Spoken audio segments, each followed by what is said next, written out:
Hello and welcome back to Outside the Box. My name is Juanners. This is Daniel. I'm Jeremy. I'm Joss. And we are back with Outside the Box, an MLS podcast. Right now, the only podcast really in rotation on Box State Footy. I'll eventually find some time to sit down and talk at length about the Rapids. But I guess I should preface this by saying that I'll be in Salt Lake this weekend for the Rapids game. I'm not sure if there's content yet to be had there, but we have some MLS content for you here today. We are discussing everything that happened in Matchday 37, and more importantly, in the little midweek spell of games here, fellas. Our protagonist of 2025, the Chicago Fire, the one team I was very thrilled to sell Daniel on. They have clinched an MLS playoff berth. You could put a little asterisk there because it is still the play-in. Whatever. It's MLS. Everyone makes the playoffs, right, guys? Right. Yeah. Yep. So, Chicago last night did it in epic fashion. They beat Inter Miami 5-3. Fellas, this game, it was truly just Berhalter ball like at its peak, and we are now, we're living in a world with the Chicago Fire in the playoffs. Who did I have for this one? Let me see. You had Daniel. Daniel, go to you first, man. What did you make of this one? I know they also did play Columbus, and we'll talk about Columbus because, golly. But tell us, what did you make of Chicago? And have they been everything I've sold up to this point? I think you sold them as exciting, and they have absolutely been exciting. They haven't been that you watch them and you think, holy shit, this is a diamond in the rough kind of team, at least in my head. But clearly the way you had rated them to this point, like that's what they were, and that's kind of what they ended up being, because if you go out and you beat Inter Miami 5-3, I mean, you're scoring, it's 5 goals against a team that the only way you don't score goals against them is if they retain possession, because their defense is so bad. But they were able to play defense well enough and keep the ball out of the hands of their stars long enough and counter well enough and get goals from guys like Jonathan Dean and Kwame. Like, where the hell did this come from? Like, this team is just all good vibes right now, and it is super exciting if you're a Chicago Fire fan. Was this the first time they've been in the playoffs in 8 years? 2017, is that correct?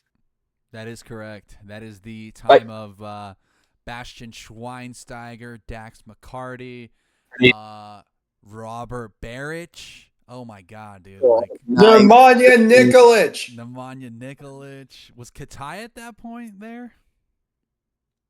Maybe. If he wasn't there that year, he was there the next year. All that is to say that we've been watching this shit for a while. Think of all the players in Chicago that have come since, and But Daniel, what else were you saying? I would think at this point there are a lot of people who picked on the Greg Berhalter hire who might owe Greg Berhalter an apology for how much he ended up doing with a team that preseason you looked at it and you just weren't certain. I mean, they had the pieces. Yeah, they had the pieces, and the parts were there for them to be able to score this many goals. But I think I, like most people, thought to ourselves, yeah, they could score a lot of goals, but they're also going to give up a lot of goals, similar to what we've said about San Jose all season. And yet they managed to pull through. They managed to. I mean, it's weird because we talked about this yesterday, and the guys on Chicago that we were sold on and the guys we weren't sold on. And I am absolutely sold on Chris Brady. I am absolutely sold on Brian Gutierrez. And this is a team that's hot enough that they could maybe even surprise some people in the playoffs. I'm so happy for the Chicago Fire. And if my team personally wasn't in the playoffs, this would be who I'm cheering for. I'll open it up to the rest of the Outside the Box cast. Jeremy, Joss. What are y'all making of Chicago? Anyone want to lead off here? I'll speak from the Chicago native perspective. That's where I was born. Um, the Chicago is, everyone says this, they're a sleeping giant soccer wise. They really are. Like, you can find so many people in the Chicago area that would be fully bought in for a good Chicago Fire soccer team. One that's currently playing at a football stadium in Soldier Field, but a football stadium that I don't really count as like a football stadium because there's grass there. However, when you looked at the crowd on Saturday when Columbus was there, you could feel it through the screen that this is not a normal Chicago Fire team. And it isn't because they qualified for the playoffs technically, but they have the support of the city behind them. There might not be a legacy organization in MLS that has as much juice as the Chicago Fire right now. They have a new stadium coming down the pipe. They're playing exciting, attacking soccer. They have horses in the attack. They have horses in defense, even though the defense is still a wee bit struggling. But it is never a better time right now to be more optimistic about the Chicago Fire. And given that I actually have a ton of questions about the teams that are among the top in the East, I'm going to go on record right now and say I think the Chicago Fire make MLS Cup. Oh, damn. Okay. Because at the end of the day, soccer is about scoring more goals than the opposition. Yes, they're still trying to figure out what they're trying to do defensively, but I don't think there's a way to shut out this Chicago Fire team with the way they've been playing and the what's it called? Even with the new tactics that Berhalter's been able to introduce. They're now playing out of a 3-4-3. And the last time this Chicago team was held goalless was when they traveled to Philadelphia on August 23rd. Since then, they've scored at least 2 goals in every game, aside from a 3-1 loss to NYCFC, where they still had a pretty good attacking performance. They just couldn't put the ball in the net. So, yeah, I'm bought in on the Chicago Fire team. If there's any team right now that's not in the top 4 that could make an MLS Cup run, it's Chicago. Jeremy, do you think their offensive juice right now is enough to make up with Andre Franco potentially being out for the next, I guess, till the end of playoffs? I think they do. They've had the offensive juice all year. Like, yes, losing Franco at this point in the season, not good, but they've had the juice. And it isn't Bamba. It isn't Kuipers by himself. It's Zinkernagel. It's literally Zinkernagel. They scored 5 goals yesterday without Kuipers being a single goal scorer. I mean, that's crazy. If you would have told me that was going to happen, I would have told you were nuts. They have the juice. That's just what it is. They have the juice. I am excited for Chicago Fire playoff soccer. Joss, you got anything to add there? I think it's also Jeremy's take, I'm not saying is outlandish or anything, and to back it up, Chicago have just won 2 games against teams in and around their, I mean, they needed to win. These were must win if they wanted to improve their chances of making the playoffs. And now they're looking at a chance of not even having to play in the wild card game. They beat Columbus over the weekend, which Columbus have faltered. I'm sure we'll talk about that. But I think that there is something to be said in how much a manager like Greg Berhalter, like how much preparation he's giving his guys for these big season defining games. And that's what these last 2 games kind of have been. It's put these Fire players in the mentality that this is what the playoffs are going to be like. This is a win or die moment. Let's go out there and let's show them what we got. And they did it spectacularly. So to back up Jeremy's point to justify his point, in that not only are they scoring and not only are they playing really well, and they're showing tactical flexibility as well, specifically with the Columbus game where Berhalter matched Nancy's formation. But also they're going out and they're winning in these win or die moments, and that is an intangible that is super, super important. I love that take. Josh, do you think Greg Berhalter's just showing PowerPoints in pregame of like, we're in the playoffs already? Like, this is what's happening. We're in the playoffs. This is a playoff game. He's saying we're redefining how the world views Chicago soccer. Love it. And but yeah, I mean, I thought it was a great hire when they brought him in. I know there was a lot of people out there who were kind of doubting the hire, I think, who weren't exactly moved by the Berhalter name. But he's exactly like, his stock was low. And I'm going to compare it to kind of what the KC Current did when they went out and they signed Vlatko to be their head coach, and 2 years ago after his disaster at the World Cup, and they just won the Shield. So they brought somebody in who knows the league, who knows how to work it, and who knows the players well. The players obviously respect them. And Berhalter has improved the Fire immensely. And I think he's also improved his stock as well. Also, it was very funny seeing the Fire tweet at Tactical Manager about hate watches. That was great. Yeah, if you watch the league, you know the last time Greg really cooked was with that Columbus Crew team, right? And so for me, there was a splitting off point from the USMNT, because I used to be a national team fan until they made that hire. And I was a bit upset, that they went with a guy like Greg instead of a guy like, I don't know, Tata Martino. But, that's a different conversation entirely. For him to come back onto the Fire team, and this is only the first year, is the thing. Like, I think next year, and, eventually with the new stadium, next year should be a monumental offseason for them, because they really just got to retool some of their depth. Jonathan Dean is great, but Justin Reynolds I thought was really good, but I feel like you need another right wing back there if you're playing that, or another strong right back, maybe another center back, like a real proven center back to just keep that team cohesive. I think it's all looking up for Chicago, and on the inverse, an 8-year drought comes, but then what, a 15-year streak comes to an 15-year. Red Bulls are eliminados. They are out of the MLS Cup playoffs sponsored by Audi. It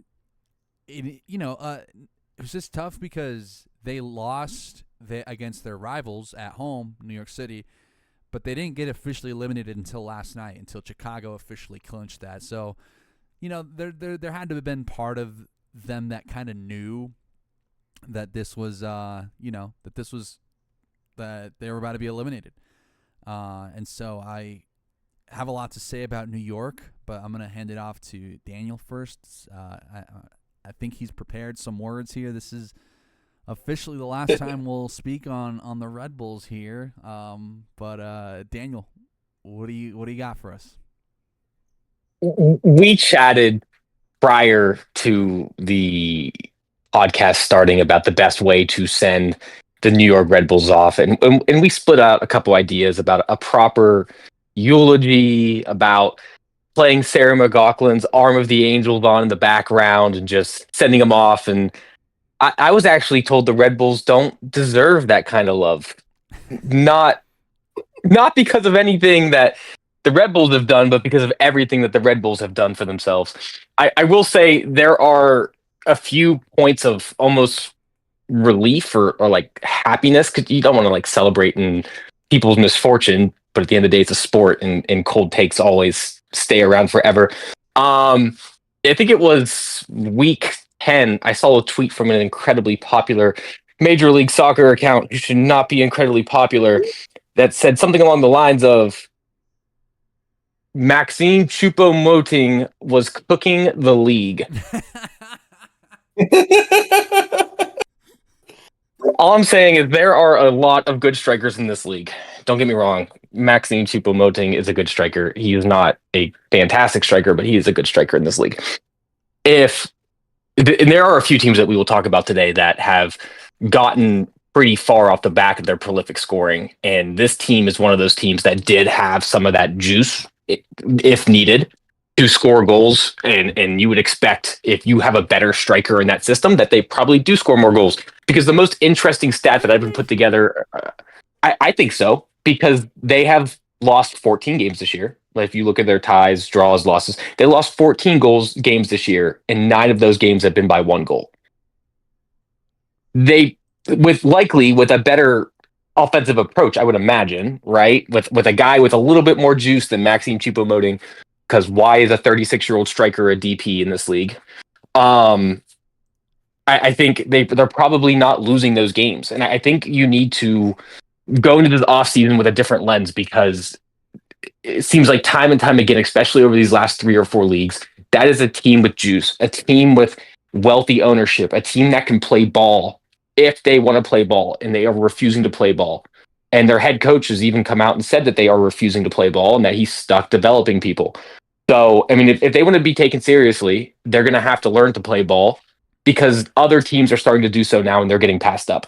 I don't know if missing playoffs this year is just a blip because of how consistent they've been, but based off their transfer history and the way they like to play, I would say it's more along the lines of them getting passed up in this era of Major League Soccer.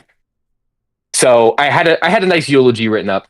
It was more like a rah, we'll get them next year kind of speech, but it's not really worth saying, for the main reason that the issues are glaring, in my opinion, and they seem pretty addressable and pretty easy to handle. And it starts with, don't have a striker unless he played for Barcelona in the 2010s. That should be in a retirement home. Can I push back on the Choupo-Moting thing? Yes, Because I would love if you defended him. He's not the problem.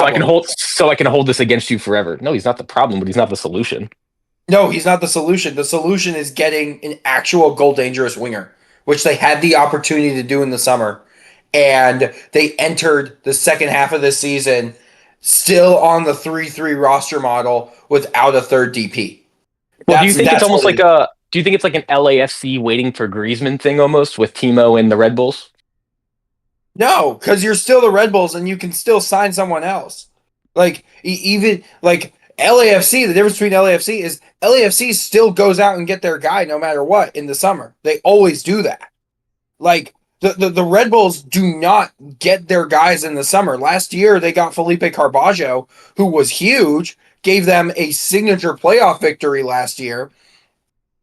But this summer, it was blatantly obvious they needed to find another winger. Because when you're without Lewis Morgan for the entire year, because he can't stay healthy, you can't go into the second half of the season and be like, oh, we'll get him back eventually. No. You have an open DP slot. You refuse to spend. It's not about finding the guy. It's about finding a guy. Like, in a league where teams are now finding out that you can fill those DP slots by getting players on loan, you got to go get a player on loan. You got to get someone in to fill that DP slot at your weakest position. And they did not do that. I do not have any sympathy for the Red Bulls. Joss, anything to add? Because I definitely have my shit. I have some beef with the Red Bulls as well, but is this a sacking for the Red Bulls and for Schwartz? I mean, to be the manager that loses the streak, it's ugly, right? It's definitely ugly. But like, it's not like they were completely hopeless. It's not like they were out in August or September. Well, I mean, I guess technically they were out at the end of September, but you know what I mean? Like, they ran it pretty close. Is this sackable, do you guys think? No. Not simply because of him admitting that he's playing at a disadvantage with talent and still getting the results that he has, especially last year. I don't think so. I just think he's missing his signature flat earther on his starting lineup. You just need to go out and find a flat earther from Germany. No, I It'll be I fun. think this is a sackable offense because Oh, no. let me tell you why. Do you guys Oh remember? shit! This is where, for the longest time, watching the Red Bulls was fun because they were this plucky team that, they were always going to do some That's So Metro shit. It was going to be fun. It was going to be like, there's going to be something to it. Even, from as far back from when Thierry Henry was on the team, right? Like, there's just something fun about that. Something fun about seeing Bradley Wright Phillips. Something fun about, like, I don't know, oh God, Daniel Royer. You know what I mean? Like Daniel I Royer. have some fucking Red Bulls like names just etched in my mind because they are a fun team to watch. Since the Leagues Cup of last year, do you guys remember how the Red Bulls made it to the playoffs? This was their campaign right after Leagues Cup. I don't know exactly where they fell in the standings, but they were at a point where they're in the play-in playoff, right? And they cruised in the playoffs, had a great playoff run, and then lost to the Galaxy, right? I was rooting for the Red Bulls at this point because I did, fuck the Galaxy, but they right after the Leagues Cup, they drew Always. against Charlotte, lost against Philly, drew against Sporting Kansas City, lost against Chicago, and that was last year's Chicago. Drew against Atlanta, lost to New York City FC at home 5-1. They beat Toronto FC 4-1. Lost to Atlanta United 1-2, and then lost to Columbus Crew. And that's one win in 9 games to end the season last year. And so this season, you look forward to some of their games, and it's like, these guys are just playing for that draw, just not even really trying. And I think there is something to be said here about Sandro Schwartz. I just don't think he's got. We look at the European guy all the time as like, oh yeah, he'll be fine. He'll right the ship. But I'm looking at Red Bulls. I'm looking at even Morgan, right? Like, should have moved on from him, I think. But outside of Morgan, like Carmona, no goal. Peter Stroud, no goal. Omar Valencia, who is like, you guys remember how high I was on Valencia. He had this like illness, and he's just not featured at all, dude. It's been Raheem Edwards continuously, and I'm like, if your two biggest producers are Emil Forsberg and Maxime Choupo-Moting, both of who have like an average age of 34 and a half or something, like, there's not enough Mo Sofo minutes. Cameron Harper, who went off with an injury. I mean, Dennis Gengar from last season. This dude came in last year, and he's done nothing. I'm like, guys, like, there's something up with the Red Bulls, and I think it's beyond the coach. I think it's just a top-down thing. And as NYCFC, like, the biggest thing against NYC is they don't have a stadium, right? Once they get that stadium, I am fucking going to be real worried about what it means for the Red Bulls and, like, how people actually fucking, view this team in one of the biggest markets in the United States. Like this is just a fallen giant. Like, Jeremy spoke about Chicago, the sleeping giant. This is the Red Bulls, a freaking falling giant. They haven't even won an MLS Cup. So, no sympathy for me either. They're not even plucky anymore. That's really where it comes down to. But any other Red Bull stats, like, because after that, I mean, no more Red Bulls on the show. Rip Bozo.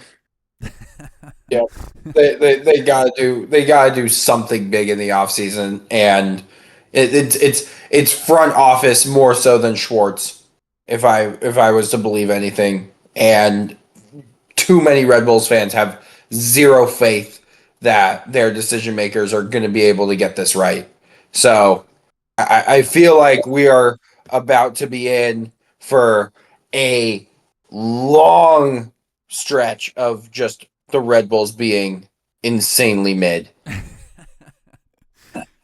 Yeah, man, Speaking of insanely mid, let's go to the Western Conference. I know we just, we're talking about our, honestly, it was between Chicago and Red Bulls. We were always pulling for Chicago. So now that, this is a good ending. But over in the West, the most mid-conference, I think, this season, Houston, still alive, 36 points. They are 3 points out of the 9th spot. RSL, 37 points, 1 point out of the 9th spot. Dallas, 38 points, and San Jose, 38 points. Both tied for points, but Dallas have a game in hand. That is going to be very, very crucial as we look here to Colorado, who is in 8th place, 40 points, clear of 3 points clear of RSL, 4 points clear of Houston. So a little bit of room there, but no games in hand. RSL and Dallas both with a game in hand. There's a lot happening here. San Jose in the 9th spot, 38 points as mentioned earlier. But fellas, there's again, I'm trying to put on my best Rapids fan hat here because I've been very, very critical of this team, of the past few windows have been very good, but there's not much to really show for it in the immediate. I want to go towards Houston though, and that's Jazz. They traveled to Nashville over the weekend, and just when you think they have something, like anything to build on, they immediately just bin it for whatever reason. What do you make of Houston here, though? We're ready to kill them off, right? Or is there still a little chance? This can we talk a little bit about this Sviatchenko guy, bro? That is. What do you want to know? That is diabolical to get sent off in a game like this. I just when you got when you bring somebody in from outside of the league, pay big money for him to come in. You're expecting him to show up in big moments, right? I don't think he's really had that for Houston, and if there's a more appropriate way to sort of signify his Houston career, it is getting sent off in what was basically a win or die moment. I mean, technically they aren't eliminated yet, but like Juan said, it's about time to get him out of here. For Houston, it's sad. It's going out sad. That's what it is. It's that Cam Ward quote. If we keep it in a buck, we ass. That's about where Houston's at right now. And I don't think that I see a real what can they positively take from this season. I'm actually looking for answers right now. I'm throwing that out there because I don't know. I mean, like if we think about it, Linger was okay for a little bit. Jack McGlynn was good. He's fun. Anali came back from his injury. That's fun. Yeah, the Anali injury, I think, is him coming. I mean, he's kind of cooled off though. It did look like he was about to just take off because he came back without missing a beat. Right? It looked like he was fucking gonna go out there and go crazy, but they benched him for a minute there. So I'm like, did we really get to even see Anali elevate into a a quality winger here? He wasn't ever what Houston needed him to be. He was fun, but he wasn't ever truly effective. I mean, Ponce, that experiment should be gone. And they really, we all knew it was going to be really hard to replace a Coco Carrasquilla, but Junior Urso and Artur as a midfield pairing just does not work the way that Coco, they can't replace Coco Carrasquilla. So this was really, to sum it up, this is hey guys, thanks for showing up, I guess. And I'd be curious to hear about off-season moves specifically when it comes to the coach? Is Ben Olsen out when it comes to like the front office? Is there going to be some movement there? Not 100% sure, but if we keep it in a buck, we ass. Go ahead, Jeremy. Okay. Sviatchenko, I have so many things to say here about Houston. Sviatchenko, first of all, getting sent off in a high-profile moment in a must-win game. Did y'all watch Houston's first-round series last year against the Seattle Sounders? They had two players, Herrera and Carrasquilla, get sent off in consecutive games, still managed to force penalties, and then Steve Clark couldn't save a single spot kick in those shootouts. That's what they've been, choking in these high level in these high pressure situations since they won. Since they lost to LAFC in the 2023 Western Conference Final, because they made that Western Conference Final on the strength of winning the Open Cup and probably having the best second half of the season that any team had that year. This year's Houston, I think they replaced Carrasquilla with McGlynn. They kind of play the same role. McGlynn's had, it's his first year. He's done a pretty good job. I think he offers something different than what Carrasquilla does, but he's also just a really fun player to watch. I think their real Achilles heel was goalkeeping.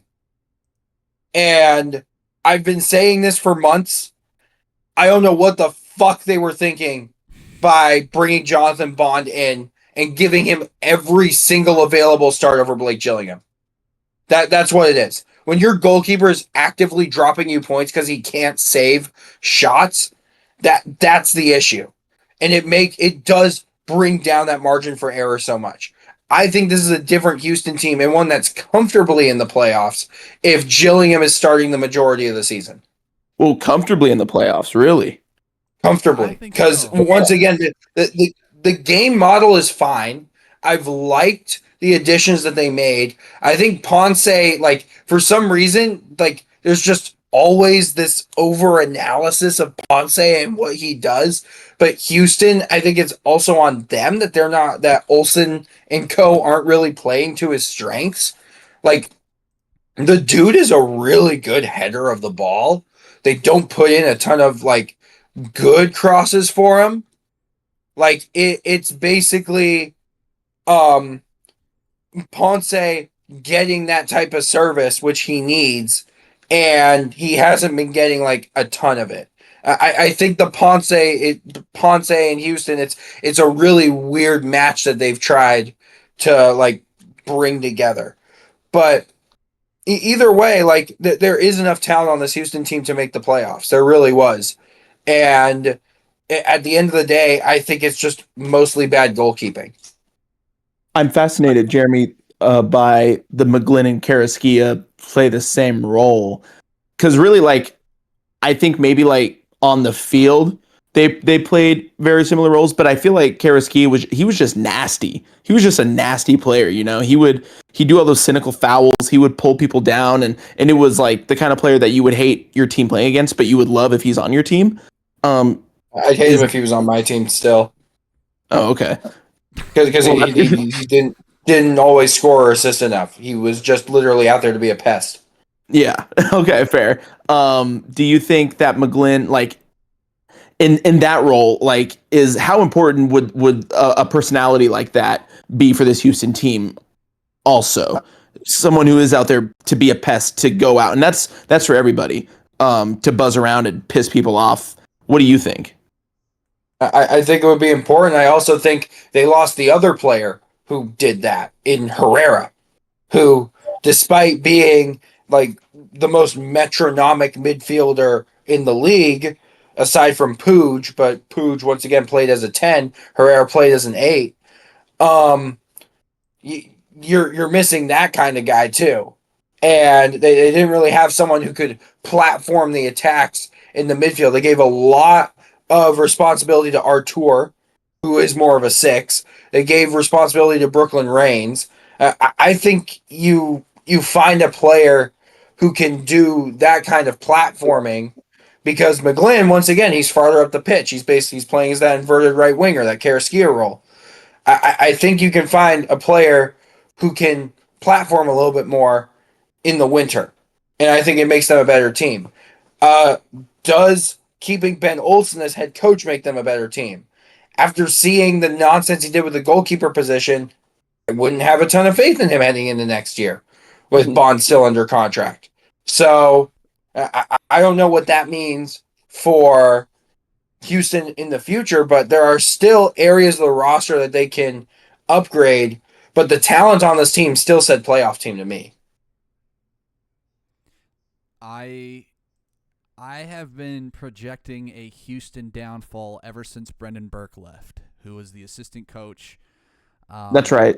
Who was kind of this big attacking kind of guy that kind of gave Ben Olsen his swag back. And since he's left, all the swag is gone. I mean, year over year, their XG has just been trending downwards with every year. So I think there is something to that. Another team I think that is, I'm still so whatever on this team. Real Salt Lake. They beat Austin, a rotated Austin, I should add, to put themselves in quite a fighting position in the playoffs. 11th place, 37 points. I cannot believe that they've pretty much had the exact same back line, give or take one or two peeps. DeAndre Yedlin, guys, are we sold on Yedlin on ours? Like, I saw that move and I don't know why, but something about it just doesn't, like, my brain just loses all functioning power when I see DeAndre Yedlin in a Salt Lake kit. It was very funny when he signed and then got suspended immediately. What happened? Is that what happened? Yeah, he had his yellow card accumulation carryover. That's what it was. He got a yellow card in his first game. Yeah, I mean, I don't know. I wish I could say a lot more about RSL, even with Victor Olatunji, and him and Ron Cruz have been kind of, starting to find some form, but the rest of I just think this team is, and I say this knowing full well that the Rapids will go in there and have a rough time against this team, but like, there's just no sauce on this team. Like, for another year, I think. Ever since they lost Carlos Andres Gomes, like, they've just been the most sauceless team. Even with Luna, does Luna not carry the sauce? Yo, Gozo's the sauce guy. Who's going to carry the sauce? I just don't think there's enough of it.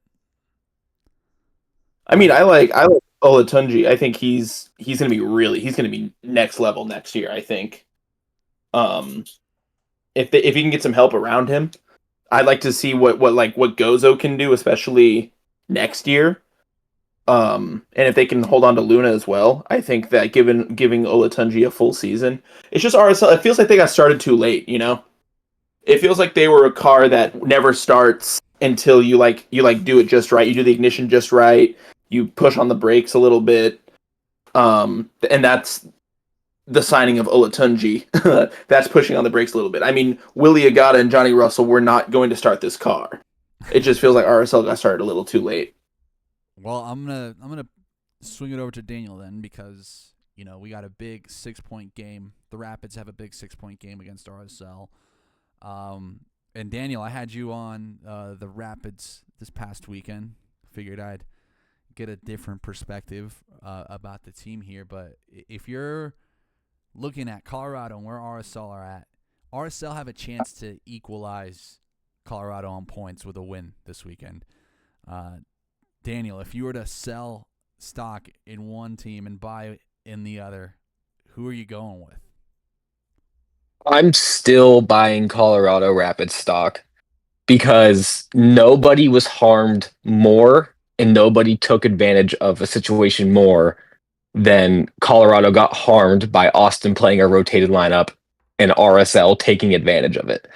It's unfortunate that it broke out that way because Austin's obviously playing for an Open Cup tonight, but you also can't hate them for being, I guess, advantageous of the situation. But 1-1 draw against Minnesota is still a good result given how much we respect Minnesota as a podcast and where Yeah, we rate. I'm about to Oh adjust my boy. respect a little bit, but proceed. I think Colorado, if they can somehow over the course of the next 3 to 4 weeks heading into the playoffs, I do think they are still a playoff team.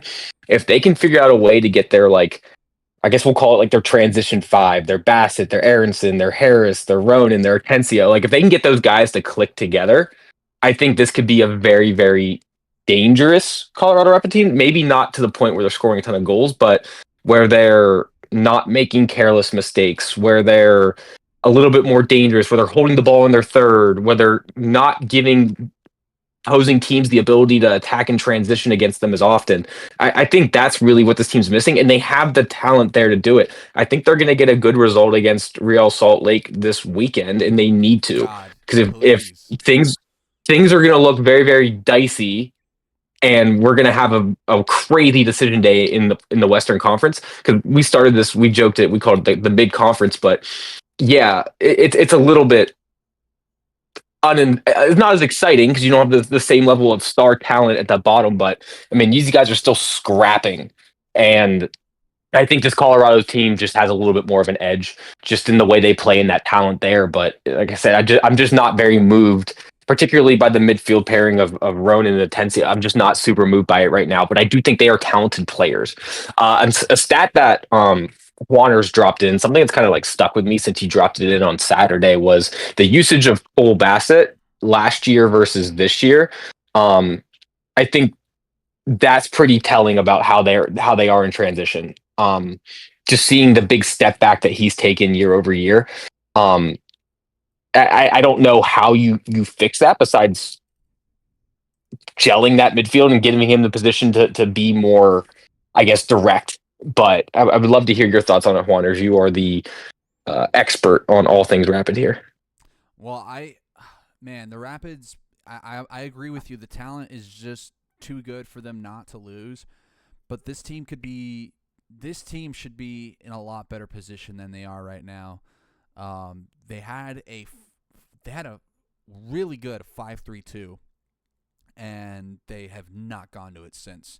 I don't know what it is with Bassett being forced at left wing, and I honestly think that given how much Minnesota allowed the Rapids, like if we scope back, the Rapids beat Houston on a fluke late goal. It was a goal that you take late in the season every time you celebrate it, but it's one thing. It's one thing you have to bookmark. Like, oh yeah, hey, remember like this late goal that they conceded. They didn't even win the XG battle there, right? And so, what does it matter if you win the game, right? But against Houston, like, how does Houston look much more threatening to you, to your position here, and they are mid as hell, like Josh said, they are ass, and still yes, they haven't shown in their defense that they're at the level of a playoff team, like and that's why I kind of want to see, is there any team below Colorado that you would that you're buying stock in ahead of them? Probably not Houston. You could maybe. I have one. Yeah, and you could maybe get RSL, but Dallas right I now. do have one. Dallas is. Yeah. Dallas. Yeah, for sure. Yeah. So, San Jose still. I haven't sold my San Jose stock yet. Okay. I'm on Oh, San Let's San talk Jose Dallas stock's real been quick. sold. Let's talk Dallas real quick because, I went off on the Red Bulls tangent of like, look how mid you're coming into the playoffs this season, right? Ultimately, it doesn't matter how strong you enter the playoffs, so long as you get into the playoffs, right? And so Dallas, with them playing like an insane style right now, haven't lost since Leagues Cup. That's correct, right? yeah, they're Yeah. they're 4-1-5 in the Haven't last. lost in the last 5, though. Is what I'm saying. Like Yeah. they're in form. Yeah, They haven't Yeah, lost. they a haven't game. lost They since the haven't, Leagues Cup break. they haven't lost since July 25th. That's just before Leagues Cup. And that They was got a hot. 3-4 match. Like that was a crazy match to lose, but Dallas right now feels like they have assumed the Chicago position, I think. And new stadium on the way for them. I mean, not new, but stadium renovation as well. But they got 2 matches in the Galaxy, one at home, one on the road. And I don't think this Galaxy team is. I mean, they got Campeones Cup, you know. But how are we feeling about Dallas? I'll go over to Jeremy, because I know we've been keen on their kind of progression here. The craziest part of this run, and I'm going to talk about goalkeeping again. Would you have assumed that Dallas would be unbeaten in their last 6 with Martin Paz on the sideline? No, given that defense. Yeah, they're unbeaten in 6 with Martin Paz on the sideline because they can turn to either Michael Collodi, who wears a helmet, and like no, not a helmet. He wears like a samurai headband. Gotta respect that. And they have Jacob Jackson, who is all of a sudden good. What? So defensively, it hasn't been that they've been able to like stop shots or like stop limiting chances. Their goalkeepers have just been able to save everything, mostly everything. So I feel like their attack is very interesting because you sell Luciano Acosta and you haven't lost a game since because Logan Farrington was the partner all along. He was, because he is going to do something that Acosta isn't going to do. Run. He's going to run all the channels. He's going to make sure that there's constantly being space created for Dallas's other players who are going to get forward in that final third. Most notably, left wing back Bernard Kamungo, who's been pretty fun to watch as of late. Remember when he scored that goal against Inter Miami 2 years ago? The entire MLS media ecosystem just went crazy for the guy because he does have a really good story. He has not been able to live up to that. But as a left wing back in Eric Quill's 3-4-3, which is all kinds of stupid, given that you have Shaq Moore playing as a left center back, Kamungo's actually looking pretty good. He is. And don't And Musa, Musa, Ramiro's at right wing back. yeah, don't you forget they're playing the defensive mid at right wing back. They're playing Ibiaga on his non-strong side. They're playing him at right center back. Urohide is still pretty good. Probably should have probably gave away a penalty in this past game this weekend against Portland, but that's neither here nor there. I'm not here to talk about Chris Penso and I believe Jeff Gamble on VAR. Yeah, I remember. I know you guys. You know what you did. The bigger answer, though, as to why all of this is working is because you have one of the best strikers in the league. And not a striker who is just going to be, I'm getting on the end of every single chance. You have a complete forward. A profile that not a lot of MLS teams have. I mean, could you make the case that Sam Surridge has been more of a complete forward this year? Maybe, but he's playing in a front two with Hani Mukhtar. Big guy, little guy. Exactly what Dallas is doing with Musa and Farrington. So you have a player who is unbelievably talented with the ball at his feet, unbelievably talented cerebrally, knows exactly where he needs to be, and is just really good at scoring goals. That's Pitar Musa. Hey, And remind me, that's Joss Prop is what that was. It is Joss Prop. Like if you offer any team in the league, like say Dallas is not on this run right now, they're still dropping games, they're dropping points, they've fallen all the way out. Like if you're FC Dallas, a team comes in this offseason, offers you $15 million for Pitar Musa, which I think would be a more than fair enough price given the way the interleague transfer market works and given his age, his profile, all the other things, I feel like you'd be forced to accept. Now, he is the guy to build around. He was the guy to build around last year. But the question was, does he need a number 10? No, he needs a Logan Farrington. That's what he needed. That's all I have on Dallas. We all need a hot dog in our life. I have a couple things on Dallas, if I may. Yeah, go for it. I wanted to. This is. I mean, I cannot outdo Jeremy's analysis here, but I was looking at Michael Colodey's samurai headband, and then just that combined with Eric Quill's dumb 3-4-3 that works. Are we reaching levels of MLS that haven't been seen before? I mean, like, how close are we before before they start pulling out some real old school? Maybe they go back to the Dallas Burn, for example. You know, I think we're reaching levels of MLS that haven't been seen yet this season, and and it's with this Dallas team. This Dallas team are fun, and they're winning games when they shouldn't be, and they have a goalkeeper with a samurai headband. I think this is levels we haven't seen at least this season. That's my take. That's what I said. I want them to make the playoffs because of how profoundly weird they are. Yeah, I mean, it's tough because oh man, it really is. Rapids are the antagonist here because you want to reward it. I think the most peak MLS stuff is they had a late surge and they didn't make it. You know, like that is peak MLS. Like it's like the what if teams that kind of missed out on playoffs. Just like Streets won't forget, but for whole teams. Say again. Like Streets won't forget, but for like whole teams. You know, I mean, like Streets, I guess you could say that, but saying like FC Dallas 24-25. Oh man, remember when they almost made it after having a ridiculous turnaround in form and selling Lucho Acosta? I mean, this whole story is peak MLS. It is.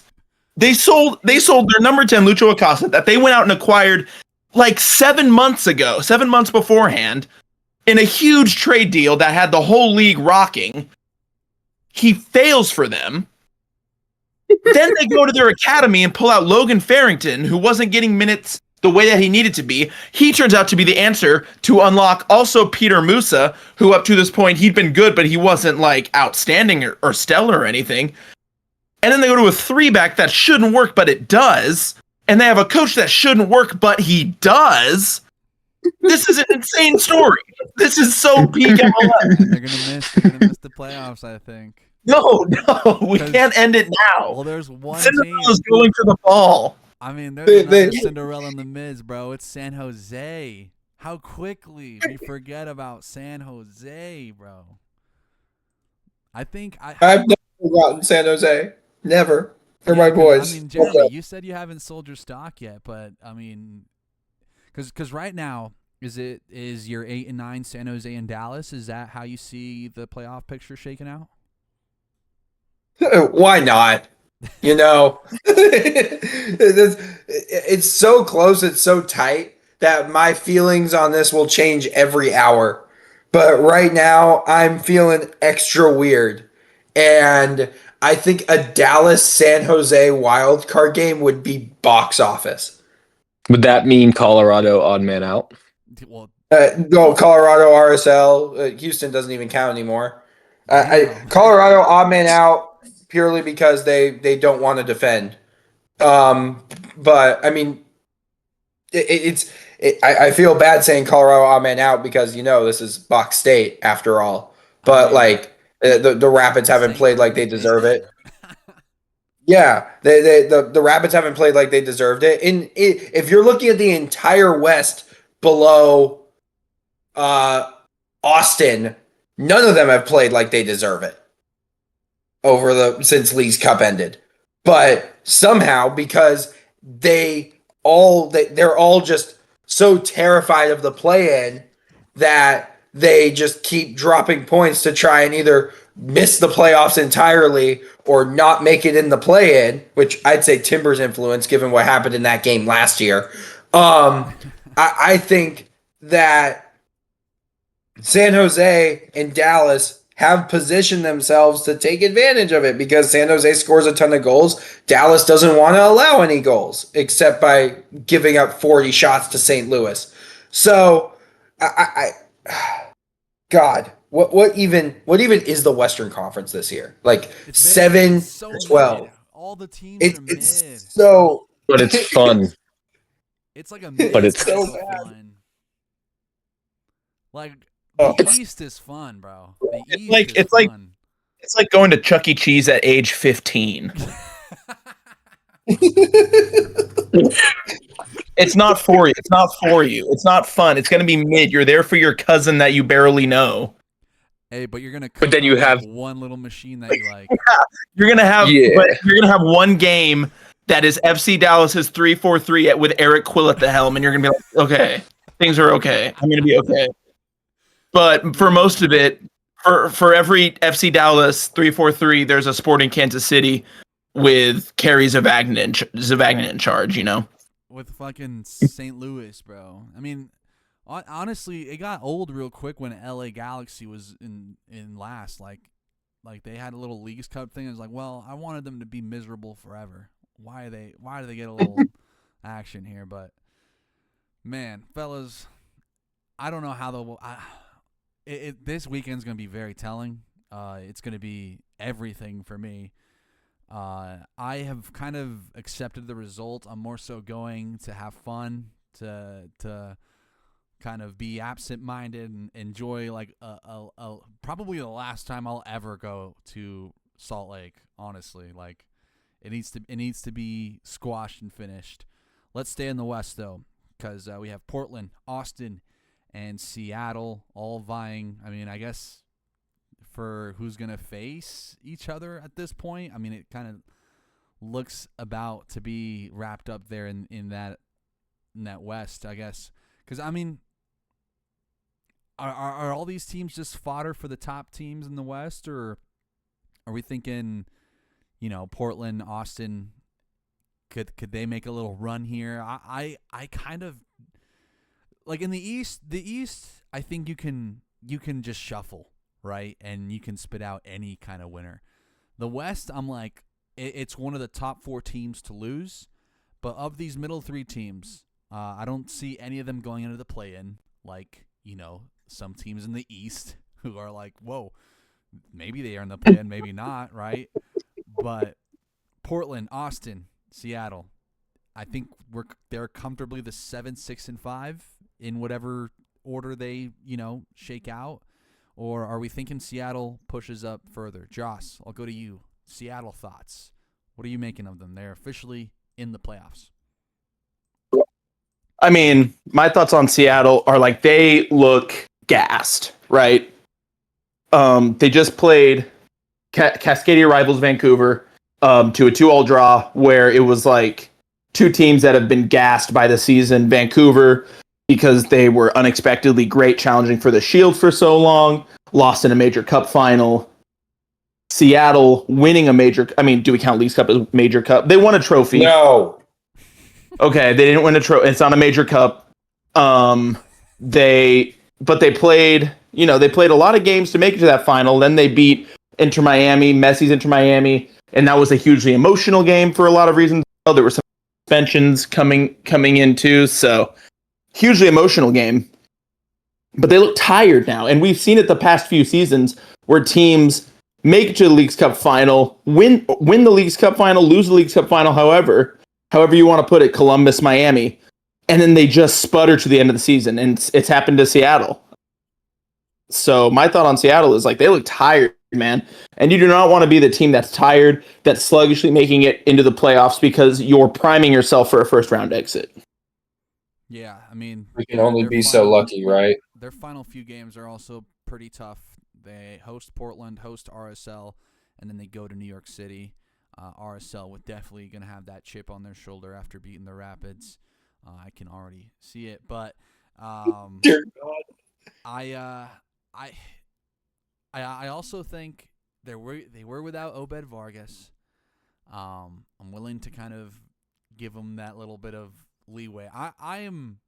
I'm so sorry, Jeremy, because he knows I've been giving them a lot of leash here, but this is the end of their leash. If they can't turn it around in the next 3, I think I'm ready to look at them as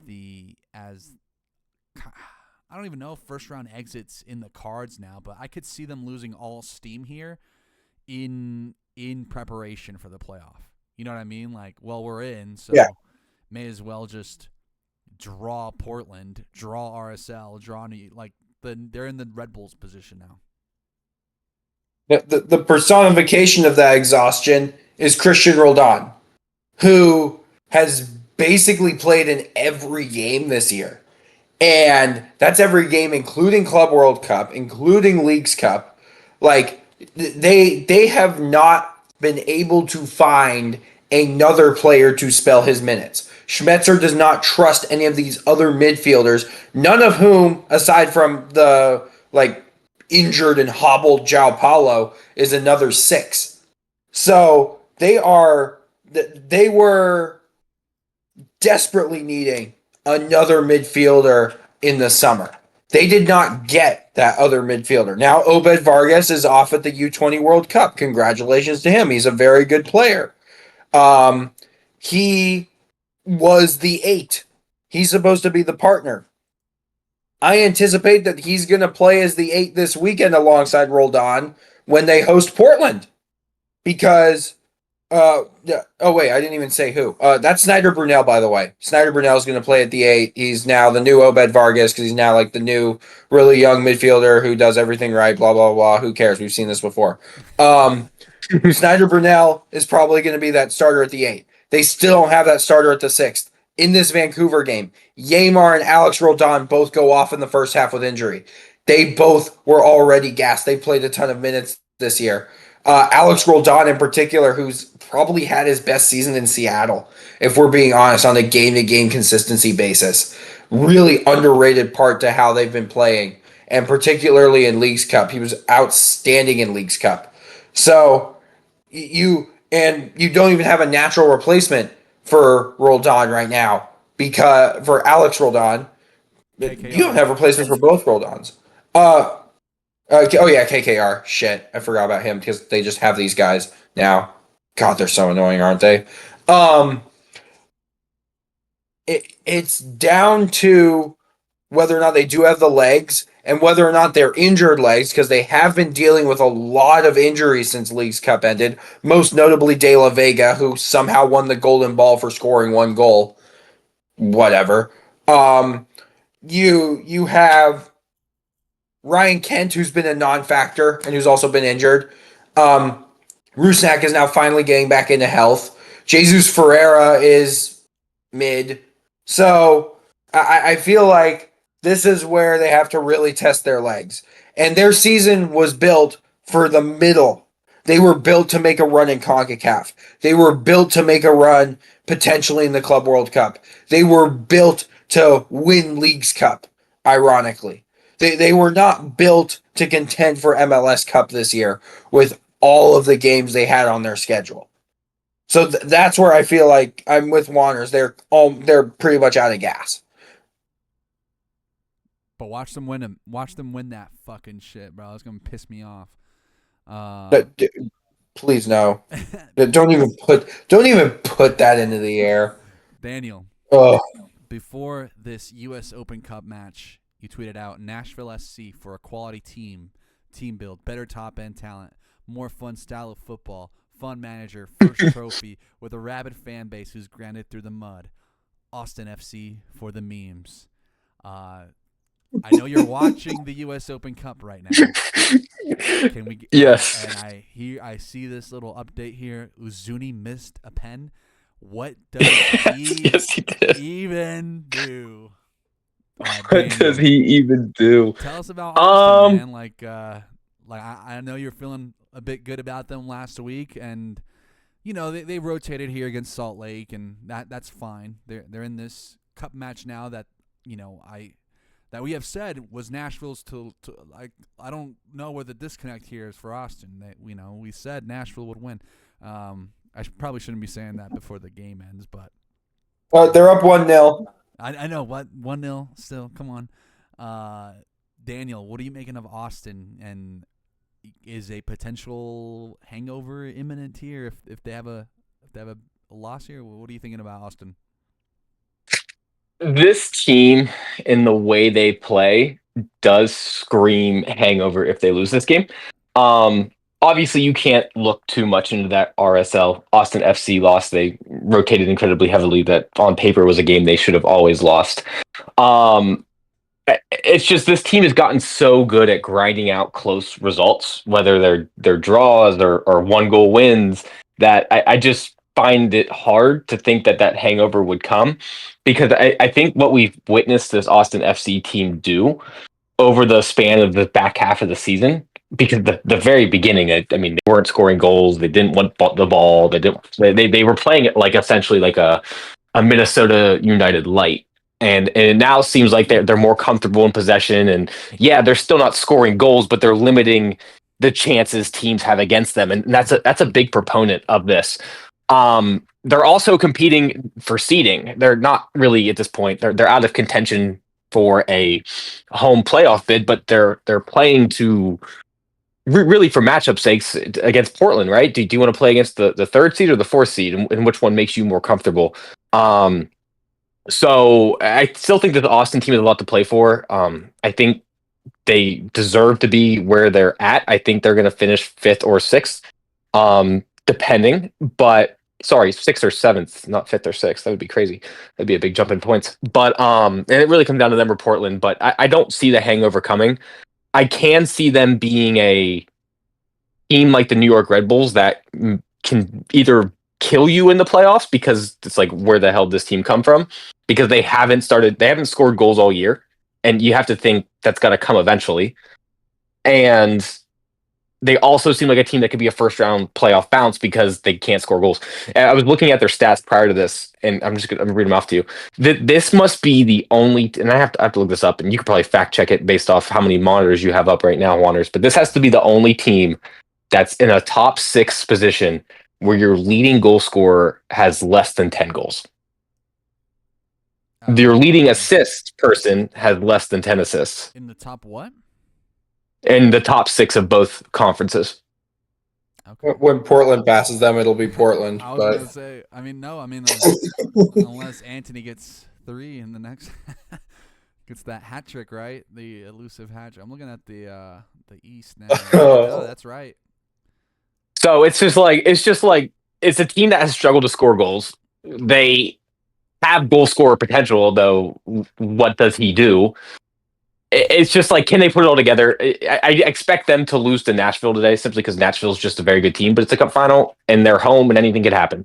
But no, I don't expect a hangover regardless of the result today. I don't think you really see massive hangovers from Open Cup games historically that I can remember in the last 4 to 5 years. Sporting Kansas City. It's just a really weird team, and it's just honestly, Austin FC kind of exemplifies what the Western Conference is, which is painful to say, but it's kind of true. They grind out wins, and they're not exciting, they're not flashy, but somehow, some way, we were calling them the luckiest team through the first 10 weeks, and we were wondering how they were a top 4 team in the West, and then they slipped, and now since the Leagues Cup break, I think I've seen they lost 2. That's it. So there's another team that's just picked up on form since Leagues Cup, and it's just like, where'd this come from? It came from their playoff schedule, Daniel. It came from their schedule. Okay. Diego Rubio, bro. Too. Like I said. Regardless. Like I've been saying. Regardless. You're right, just a team that exemplifies Western Conference footy this year. They can beat anybody, they can lose to anybody. I mean, they aren't exciting, but they have exciting moments. I mean, yeah. They don't score because they don't want to. And they would much rather just, I don't even know, dude, like possess. I'd argue they don't score because they can't score. Yeah, well, in any case, there's one more team in that mix, and it is Portland Timbers. I did have Joss on this one.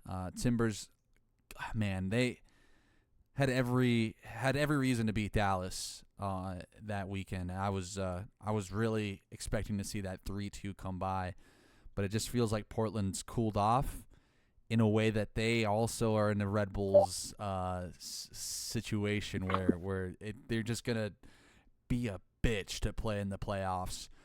Joss, tell us about Jeremy's Portland Timbers, if you will. Jeremy, let me tell you about your Portland Timbers. Please do. To his face. Give me, Jeremy. If I were to ask you right now, if Portland Timbers played had a playoff game tomorrow, because they'll make it for sure. Yes. If they played in the playoffs tomorrow, do you know what your best lineup would be? What Portland's best lineup would be to put out? I'd have my lineup that I'd put out. Okay. And it might not be the same as the lineup they do put out. And why do you think there's a discrepancy there between your lineup and the one that the Timbers organization housed in Portland, Oregon may put out? The biggest reason is because I believe they need to stick with the back three, and it would involve benching David DaCosta. Right. And benching David DaCosta, which, you wouldn't expect that. You wouldn't expect that out of a Portland team that went out, 8 months ago and were looking to get their Evander replacement, and it looked to see that they had brought him in with this signing. You really can't say that. You really wouldn't expect to say that they would be benching him for an important playoff game, but here we are, 9 months later. Can I say that it does make sense at this point in the season, given that DaCosta essentially hasn't had an off season since last summer? You could say that. I think that's granted. I do think that's granted. If you were to bench David DaCosta, who would you put him? Who would you put in his place? Depending on his health, because in this last game he played as an 8, right? He played as an 8 alongside Ajala in the midfield, which was a little weird, but I get it. It's cool. I see the vision, which is the most important thing when you're judging a coach. I put probably Anthony on the right, that little right-sided forward spot, with Velda on the left one. But the other part of that is Matias Rojas healthy? Because he went off at halftime in this last game with a knock, and he didn't train this week, or at least he didn't train on Tuesday. So depending on how serious this knock is, that takes out that could be really funny, because 2 of the 3 players they brought in during the summer would both miss the Seattle game, because Carbajo has a torn ACL and Rojas now has a knock, which is it's unclear exactly what the specificity of that injury is. I think it depends based on the opponent, because the Timbers have built, I think, enough depth and enough different options, different profiles of players, that they could choose which player is going to be best against this opponent, and they can make their decision that way. So in a weird case, it isn't like they have a set-on first-choice lineup against every team. They do have a best available lineup that could work against every team. My point with ingenuity. My point with asking Jeremy these things is, and he kind of perfected it by telling us what his lineup would be versus what he believes the Timbers would actually put out, is that the Timbers don't really have a set best 11. And that could be a good thing in the way that Jeremy's talking about, in that their best 11 could be opponent-based. And really, it matters not who the players are. It matters instead which team they're playing against. But it could also be a bad thing in that there's really no real set style to look for with the Timbers. Really, where tactically, what is Timbers ball? What is Phil Neville ball? I mean, I think we've answered it over the past couple of seasons, but this season in particular, we haven't really known. Look at the last 4 halves, bro. They've all been so different. Remember, we were watching them cook Vancouver, just peppering them, just shooting and shooting, and you're like, damn, these boys can play, and they just can't finish, right? And then that next half, they come out and just have a half of that, like pretty much a complete 180 of that. And then even in Mhm. this match, like you get Mati Rojas for a half, and I don't know, I did like the little, because I don't know how Jeremy sees it, but I kind of saw it as Ayala as a 6, and then Rojas and DaCosta as like 2 8s in front of him. But In possession, yes, it was really weird. I would much rather see Christian Paredes instead of DaCosta at that point if we're playing that kind of That- style. Mm-hmm. But That Perez, who scores the go-ahead goal, yes, because he does what DaCosta is not doing, crashing the box. And it's so interesting with this DaCosta, like a Portuguese 10 who's really not, he doesn't have a place in a system. And I compare it a lot to like Bruno Fernandes at Manchester United. or Luciano Acosta at FC Dallas. Or Lucho Acosta at FC Dallas, but like a Portuguese 10 that does not fit the system that the coach wants, and maybe like they're not getting the best out of a clearly talented player. And they just both happen to be Portuguese 10s was my point with the comparison there. But yeah, I mean, I think especially with the Paredes shout, also like you got to put your guys in that'll do the job and fit the system. And as a coach, you're forced to make tough calls like that. It's just, I don't think DaCosta's at like an Acosta. We're not at like a firestorm. Acosta is actively making this team worse. However, I feel like we're heading more there than we are with like how Evander's done in Cincinnati. But which is why I'm more on the DaCosta train of what is he going to look like next year? Because this year it's clear he's exhausted. I don't think he fully recovered from getting injured in Leagues Cup. He's got a really bad shoulder, a shoulder that he's aggravated several times when he was at Lawns. I think that's still like playing into it. You can see because particularly in that Houston game, which everyone's like, oh, it was such a good Houston performance, like blah blah blah. Like DaCosta in that game was playing scared, and I feel like he's still feeling that shoulder injury. Because if you've ever had a bad shoulder, you notice that that side of your body feels heavier. I feel like he's dealing with that at the same time, which is why I'm more looking forward to see what he does next year. But also the Timbers, they're just a canoe. There are so many things that can go wrong for them based on the way that they play that they have to execute perfectly to prevent the canoe from tipping over, because the canoe wants to tip over. That's just what canoes do.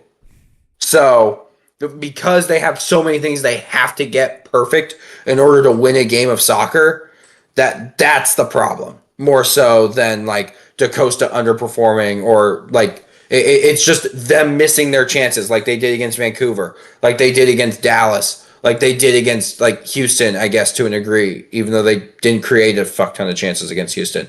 They're so weird. They're beyond weird, and it's to the point where they're more mid than weird. Like any team can beat them, they can beat any team. But at the same time, they'll draw and play hard against those teams in the West, which gives me a little bit more hope for the playoffs, particularly if they can go into Seattle this weekend and get a win, which I think they will. That Timbers don't lose up there. So it's going to be a really, they're still a team to watch because of the talent they have, but it's whether or not that talent can create and produce a full 90-minute performance. Fellas, we're going to stick in the West. Final top 4 spots go LAFC, Minnesota, Vancouver, San Diego. One of these teams is a phony. I kind of want to see which one of you guys think is the phony. I'll start first with Daniel. I know you got Vancouver here, but of these 4 teams, are there any you're looking at like should they all be here, or are there any that have stumbled into the spot and I guess not stumbled, but like is there anyone that's really benefited from the rest of the West just being complete ass? God, I know this is like a question geared towards one team, and it's a very clear answer. If I don't want to say it out loud, Minnesota. Yeah, I mean that's one of them. Joss, you got a pick in mind? Out of the top 4 in the West, Yeah, I mean, you can also say non-answer if you believe in the hype of these teams. I mean, the clear answer, I think, or the answer that everyone's going to lean towards is Minnesota, but San Diego? Let's Okay, go, Joss. Jeremy. The answer that everyone's going to lean towards is Minnesota, which, based on the way they're playing and the injuries they've suffered, is correct. But Juanners is thinking about LAFC. I mean, I'm not thinking about any of these teams really. I just kind of wanted to float it to y'all. I don't know about what. Wait, what did you pick, Jeremy? I picked Minnesota and LAFC. Okay. Minnesota because of the injuries and like obvious duh, but LAFC because of their schedule. Okay, notice how nobody picked Vancouver. Is it because are we feeling that they have been just fucked by so much fixture congestion. They and Miami and LA and Seattle, they have I feel like they have had the most because they're in the Canadian Championship, which is tonight. They were in CCC. They were in Leagues Cup, like MLS, and in the Shield race. So I think of all the teams, like given where they were to start the year and where they are now, like I'm comfortable saying that Vancouver has earned this spot at the West. Are we all kind of in a little of agreement there? Anyone disagree? They've earned it easy. I have been saying Jesper Sorensen, that's my coach of the year. But looking at San Diego, Minnesota, LA, I'm interested to see, why do you think LA? Because I think LA have always just been this team that when it's time to get going, they get fucking going. And it's time to get going. And they have Sun, they have Buanga. I think they are that team that just rides into the playoffs at playoff time, like they are built for this long stretch of game, like this last few stretch of games. But Jeremy, why are you saying LA? Just kind of interested here in what you might think. They haven't played anybody, but at the same time, like I think they're like somewhat legitimate.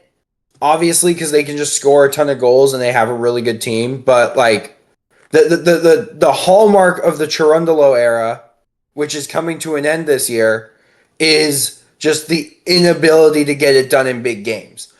And if it wasn't for Gareth Bale saving them in 2022, they'd still be in this position, right? Without like winning a single cup. And like, yeah, Cherundolo won the Shield in 2022, which was a deserved Shield win, but the cup always has more weight than the Shield. Well, Jeremy, would you say $1 million is a big amount of money? $1 million is quite a large amount of money, Juanners. These guys played in a $10 million game. I don't know if you remember that, but that's pretty big, bro. Is it bigger than Campeones Cup? I don't know. We'll have to consult FIFA there. I mean, that game had its stakes, against Club America. Like I think there is I think there's signs of LA. Like, my thing is, early on in the season, I did not talk about LA because my thing was LA will be good. LA will always be good, you know what I mean? And Seattle kind of has that too, but Seattle's more so like you said, built for that middle part of the season. Josh, is there anything you're seeing on LA that, matches kind of the skepticism here? Because I'm bought in on LAFC, honestly. I agree that they haven't really played anybody. But that isn't to discount that they also, like you said, do have a really good team. The real game that they've played against anybody they actually lost, which was against San Diego, who were actually my shout for the team that didn't deserve to be there. But LAFC, I think, are just the jury's out on like how far they can go when it actually matters. I mean, as much as they played in a $10 million game, that was without Son Heung-min as well. One would assume that Son Heung-min comes over and he actually elevates the team and they can get past it, but you just don't know when it comes to these win or die games. And I think that his move, while it's fun now, everyone's having fun. It's been fun to watch him and Boanga form like a bit of a love, a bit of a male. God, what's it? Bromance. I was a male love. I was like, that's not right. Boy love. Some boy love. Some boy love. That's what we got on this podcast. Just four boys. Hell yeah. Loving each other. But while it's been fun to watch them, if they get bounced, this round, it's like, oh, okay, so that was for nothing. Oh, he did a somersault one. They did each other's celebration. That was fun. But what now?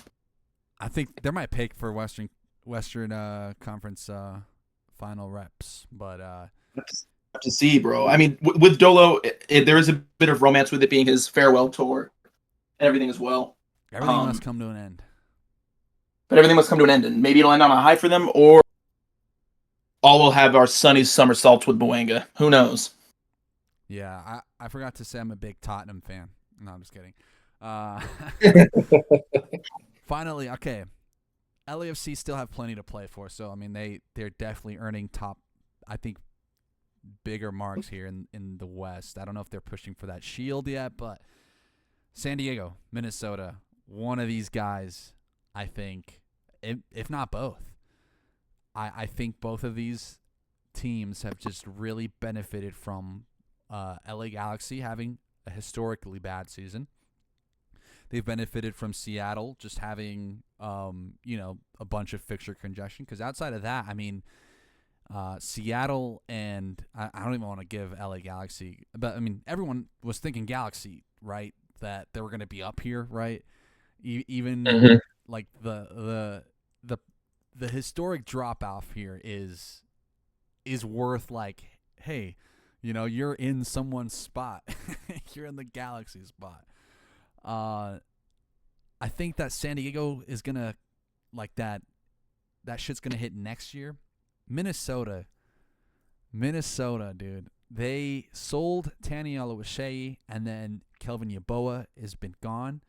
And those are the two guys who were like, hey, look at Minnesota. They've got two prime strikers. And now they have Mamadou Dieng, who is coming from the championship. And beyond that, they have Dominic Fitz, who I'm ready to say it, guys. I'm not sold on Dominic Fitz. And I think they are having an RSL type year where they sold their electric starting player in Taniela Washei, Carlos Andres Gomes, and they brought in just like, I don't know, like, have we made a decision on Diego Gonçalves yet? Are we sure this guy's any good? Because that's how I think we're going to be talking about Dominic Fitz come next year, dudes. Like, they are my one team that have just sold. They sold, like, in both the literal sense and in a, wow, we really had you as the team of destiny in the West to, like, circumvent all that. But what are you guys feeling? Is there an opposite end on the San Diego expansion streak, or like how are we feeling about the West here? Because that, like, of the teams, I think Minnesota could. They're in such a strong spot, but they are my phonies in the West right now. Do you feel like Minnesota's kind of suffering from a Open Cup hangover? Because they got smacked by Chicago the weekend after, and then that draw to Colorado is going to loom kind of heavy as they're trying to build momentum towards these playoffs. They end the season with SKC, and they end the season with the LA Galaxy. And you have to think if they don't get results in both those games, whether it's a draw or a win, they're going to be going in a little bit groggy into the playoffs. No, does it matter though? They're not going to drop from a top 4 spot. I don't think they aren't. But how you enter is very. I feel like that's very, very important, right? Like any kind of big tournaments. You know, like it. Once you're in the playoffs, it's like whatever. Script gets thrown out the window for how well you've played. You know, but I just don't think. Yeah. I don't know. Fitz is like part of it. I don't want to blame it on the U.S. Open Cup because I think it's just. It's the advent of being a selling league. Like you sell some of your best players, like how do you expect to, readjust after like your money? You know the guy that did like Tanny Lewis say he's gone, bro. Like I think it finally has hit me now of like, oh yeah, that's why this team was so good. Yeah, and he's playing well at Villarreal too. So you're losing a player of that caliber who is a starter now in one of Spain's biggest clubs. Yeah. The only thing that keeps Minnesota phony right now, at least, because they do have SKC in the Galaxy, play actual ball against these two. Like, if you're sitting back against SKC, this SKC, what are you doing, man? Like, show that if you need to use the ball for a game to win, do it. Like, I know you got Yeboah out, but try something. Try something. These are the two games where you say, we know what our game model is. We know how it's worked for so long. This is where we try and add another club in the bag. It might be a little too late to fully add it, but like try something different now. What about San Diego, fellas? Are we I know they got the hype expansion tag, but they are there's a little bit of a phony pick there. Anyone want to, spell their case against San Diego here? I do. I want to spell my case against San Diego, and that comes from their loss of Eulogy. Since selling Eulogy, they've played 11 games, and they've scored 13 goals. Before that, in the 5 games before he got sold, right? Sold. Loan not continued. He returned. Yeah, he returned on loan. He returned on loan. Yeah. In the final 5 games before that, they scored 17 goals. 5 games. Yeah, 5 games, and then in 11 games since then, they haven't come close to. They're 4 goals off of that. So San Diego have a goal scoring problem, which it's unexpected, I think, for this team, especially because they have Anders Dreyer, right? Like he was. I mean, for a lot of us, he's been kind of like the underrated shout for MVP pick, I think. But the same with Chucky Lozano. I mean, not MVP pick, but Chucky Lozano is the kind of guy I expect to be able to make up for this missing goals from Eulogy, and it just hasn't been the case. So, for me, they have a goal scoring problem, and that'll be exploited. I want to take us back to Sporting Kansas City versus San Diego. 2-0 win for San Diego on the road to Sporting Kansas City. Joss on the podcast said it was tough because I thought SKC played well. But then, San Diego just kind of, knew when to turn it on, knew when to steal it. And then the following week, San Diego concede 1-0 first to San Jose Earthquakes, and then they get 2 goals in the last 10 minutes to kind of make good on that road win, right? So there have been cracks to this San Diego team, but they've been winning, and that's kind of like, despite the cracks, I think now San Jose got their win back, which was, amazing for them, for their push. But it just kind of shows we think this team is like the expansion team, the promised expansion team, but there's enough cracks where you're like, wait a minute, they are definitely gonna fall into that cliche, right? into being the first. It happened to St. Louis, happened to Austin. It happens to these expansion teams. First year in the playoffs, bounced. And I think of the two, like, we could see Minnesota and San Diego upset. But is there any other thoughts on San Diego? Anyone? I know we got. Yeah, Josh. I also think they were massively benefited by the lack of extra games they had to play. They played only 3 Leagues Cup matches. They lost 2 of them. We're talking about Minnesota and their Open Cup hangover. LAFC had a bunch of games because were they the Champions Cup? Was that what it was? Club World Cup. They were in the Club World Cup. Seattle. They were in the Club World Cup. They were in Leagues Cup. Vancouver was in the CONCACAF Champions League. They went all the way to the final there. San Diego didn't have a cup run, so they could paper over the cracks. They could rotate if they needed to. But so I don't. It's not an excuse of like they've played so many games. It's not like when I talked about Seattle and how they look tired. It's not like Vancouver with their injuries. I think it's just a matter of teams are kind of realizing that what San Diego's weaknesses are. The rest of the West, the rest of the league is caught up to your shenanigans, San Diego. We'll see you at the bottom of the West next year, bro. Fellas, now. Any final Western Conference takes before we head over to what has been a very, very fun Eastern Conference? Yeah, I have one.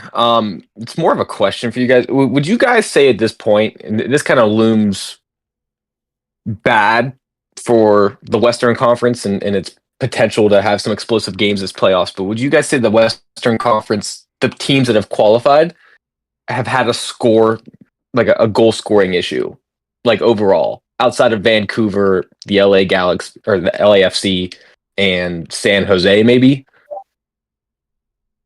That's interesting. It just seems like there's a lot of teams that grind out close games and struggle to score besides those 3 teams. And for the longest time, and the reason why I looked up the stat was simply because you brought up that great point against San Diego just having a goal scoring problem, Josh. But that's San Diego has a goal scoring problem, and they've scored more goals than everybody in the top 8 besides Vancouver and LAFC. And I put San Jose into that top 3 goal scoring category because they've scored less goals than San Diego FC, simply because San Diego doesn't win games unless they score 3 to 4 goals. I think it's because in the West you need more dog than you do need goal scorers. Like in the East you're gonna need, the top guns to and then I think with the shorter amount of travel, like you're gonna need those guys to perform consistently. Whereas in the West it's like, well, you got to have this mentality of like going on long road trips and longer than usual spells of travel, and just because the West is huge, and so I think it takes a certain kind of like character, a certain kind of profile that fits those, and then you see them in the West. I think there's like more like doggedness in Western Conference midfielders than there are in the East. You know what I mean?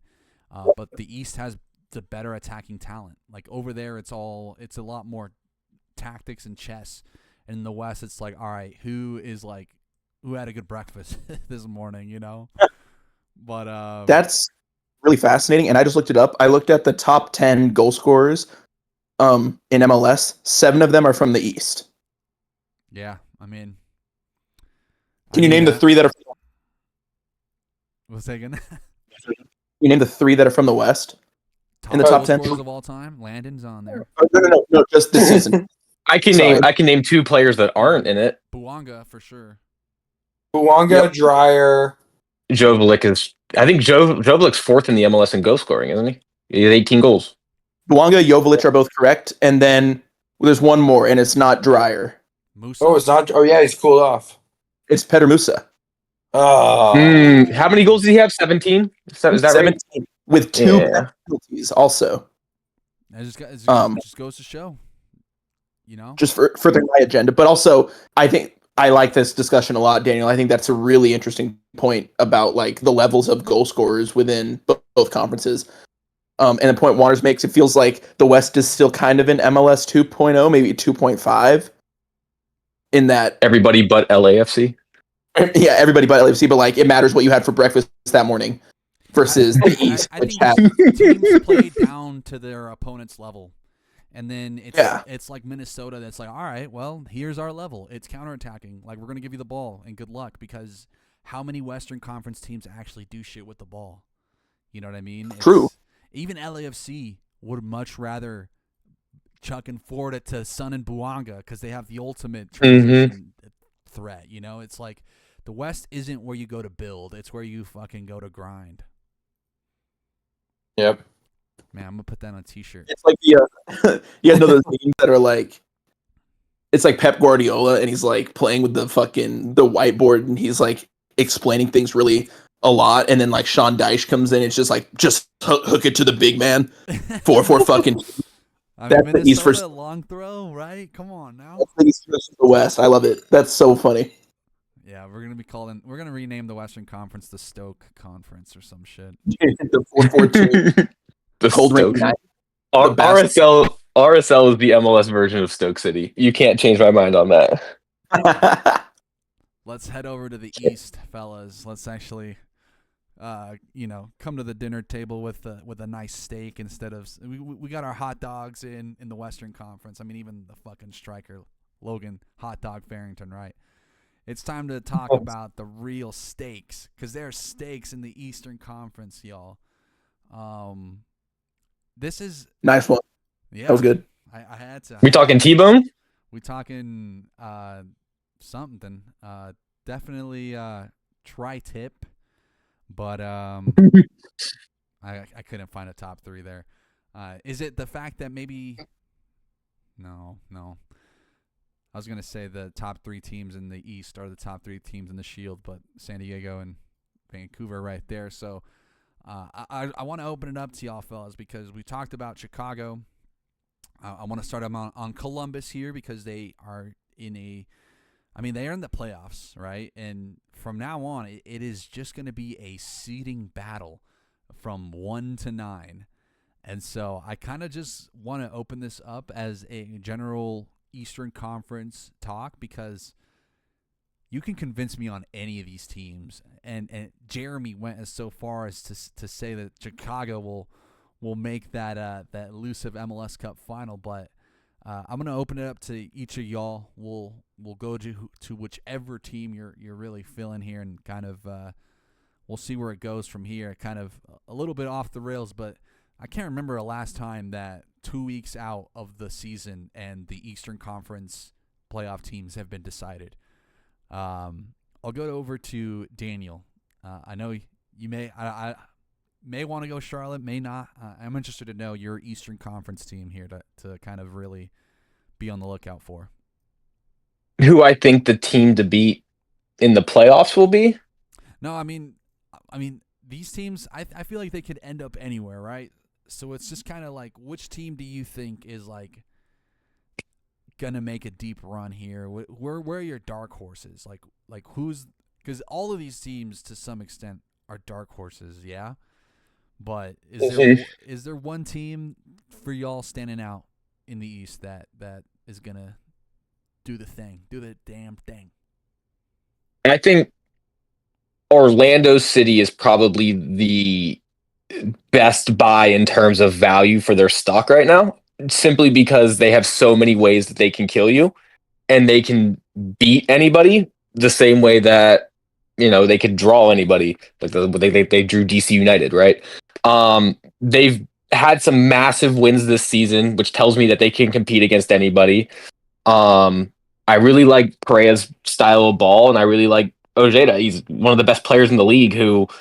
When you were talking about the top 10 goal scorers in the league, Ojeda was in that top 10, correct? At 16 goals?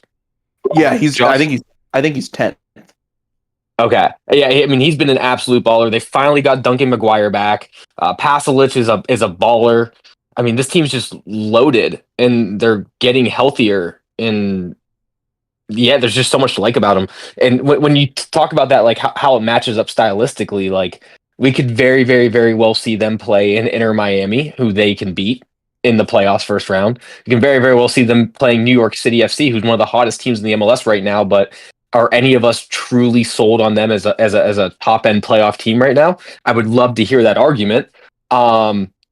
And they can even find themselves matched up if Charlotte FC happens to win their next two games, then they can find themselves paired up against Charlotte. And that's I mean, if I had to put money on one of those two, I mean, Orlando right now is the more intriguing team to me.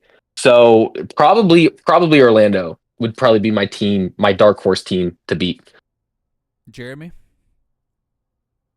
I mean, the obvious riser is NYCFC, but I also have questions about all of these teams. I have questions about Philadelphia playing such a high octane style for the entire year.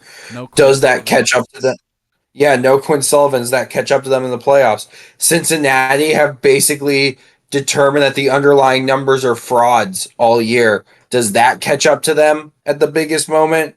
NYCFC, sure, they're playing pretty well right now, but how serious is Alonso Martinez's injury? And the fact they got spanked by Miami. Miami, they got spanked by Chicago. CSO. What? Oh yeah, but that's for the future. That's for the future. That's not for the rest of this season. I just want to bring it. We actually did something good. KC did do something good. You know what? That's very good for them. Charlotte. Charlotte. Nashville. They're currently in the middle. That was mean. This. That was so mean. Hold up. But like that was crazy.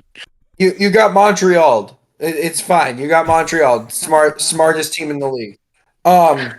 Best selling club in MLS right now. Until they passed that title to Charlotte when Charlotte lost 4-1 to them because Charlotte sold against Montreal. More specifically, Molanda. Triple platinum, baby. Yeah. Nashville. What the rest of Nashville's season is going to be determined by the remaining 35 minutes of this Open Cup final, which is now on the TV after the Yankees were able to beat Boston. Thank God. Orlando.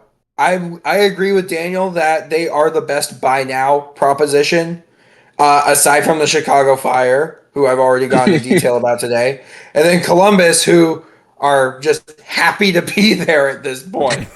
You lose Abu Ali, you lose Rossi.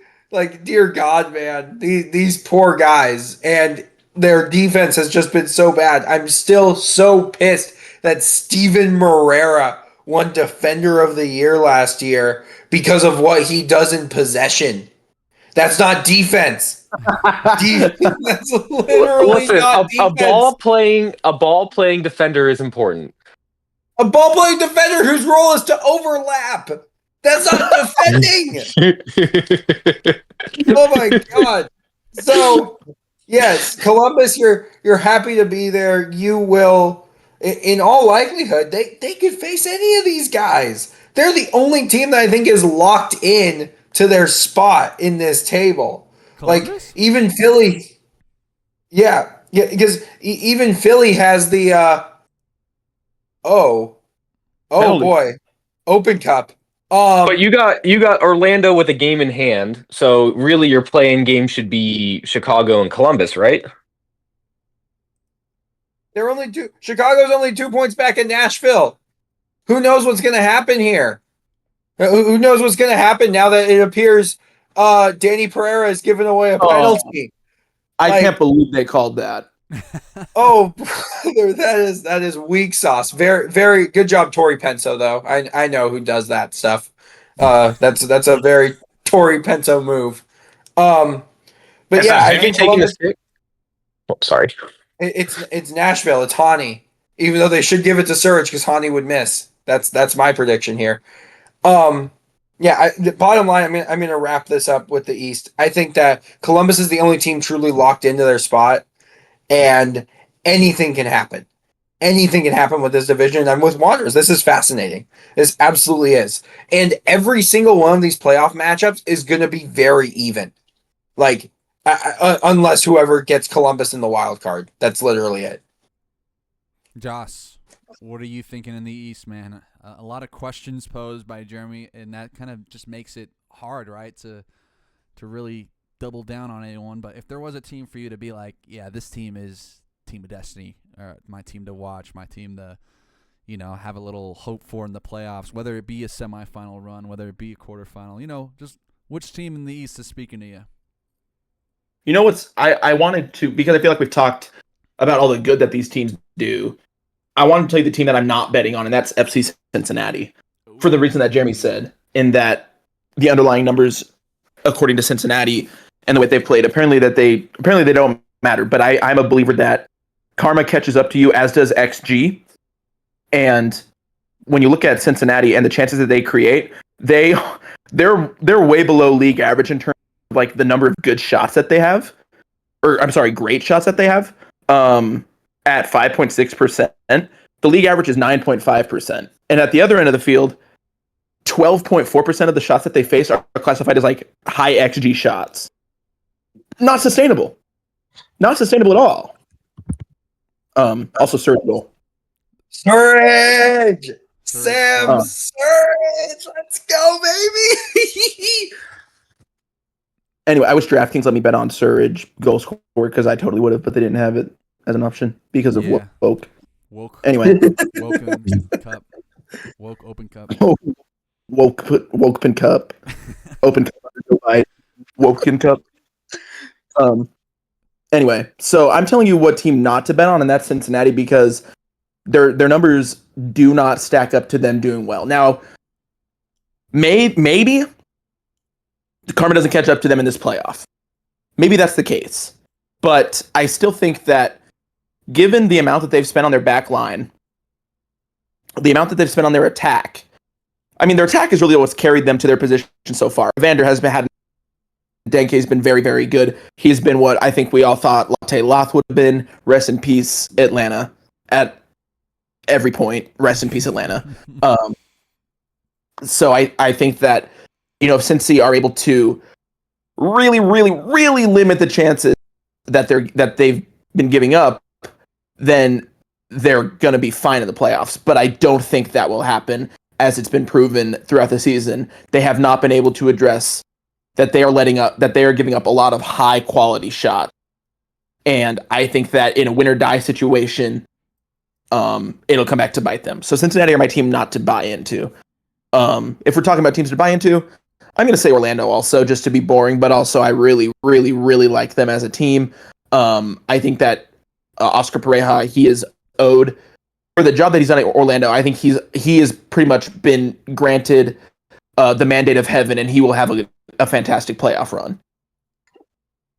Okay, I like these answers. Let's go into a little bit on Columbus, because I can't wait for them to big brother Cincinnati in the playoffs, first round matchup. That's gonna happen, right? Like, that's gonna happen. Yeah, I think it will. Funniest possible outcome. Always got to root for it, right? Yeah. Chicago. Y'all know I love me some Chicago. I'm happy they made it, but I think this is where their story ends. Because I think this is perfect for a first Greg season to say, yeah, I can get this team into the playoffs.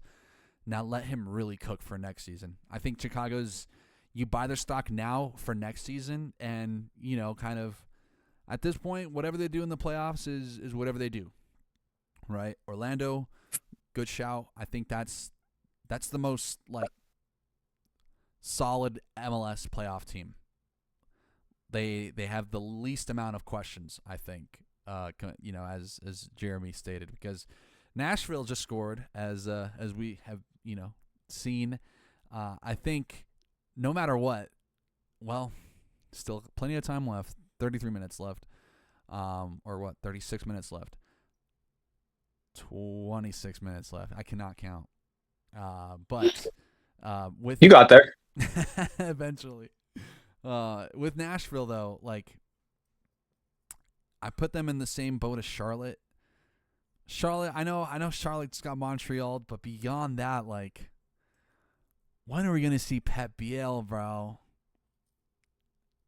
True, that's your boy, Daniel. I don't think he's the X factor. He didn't play, and he hasn't been. And, like, my big thing is yeah, there's a 9-game winning streak with Charlotte, right?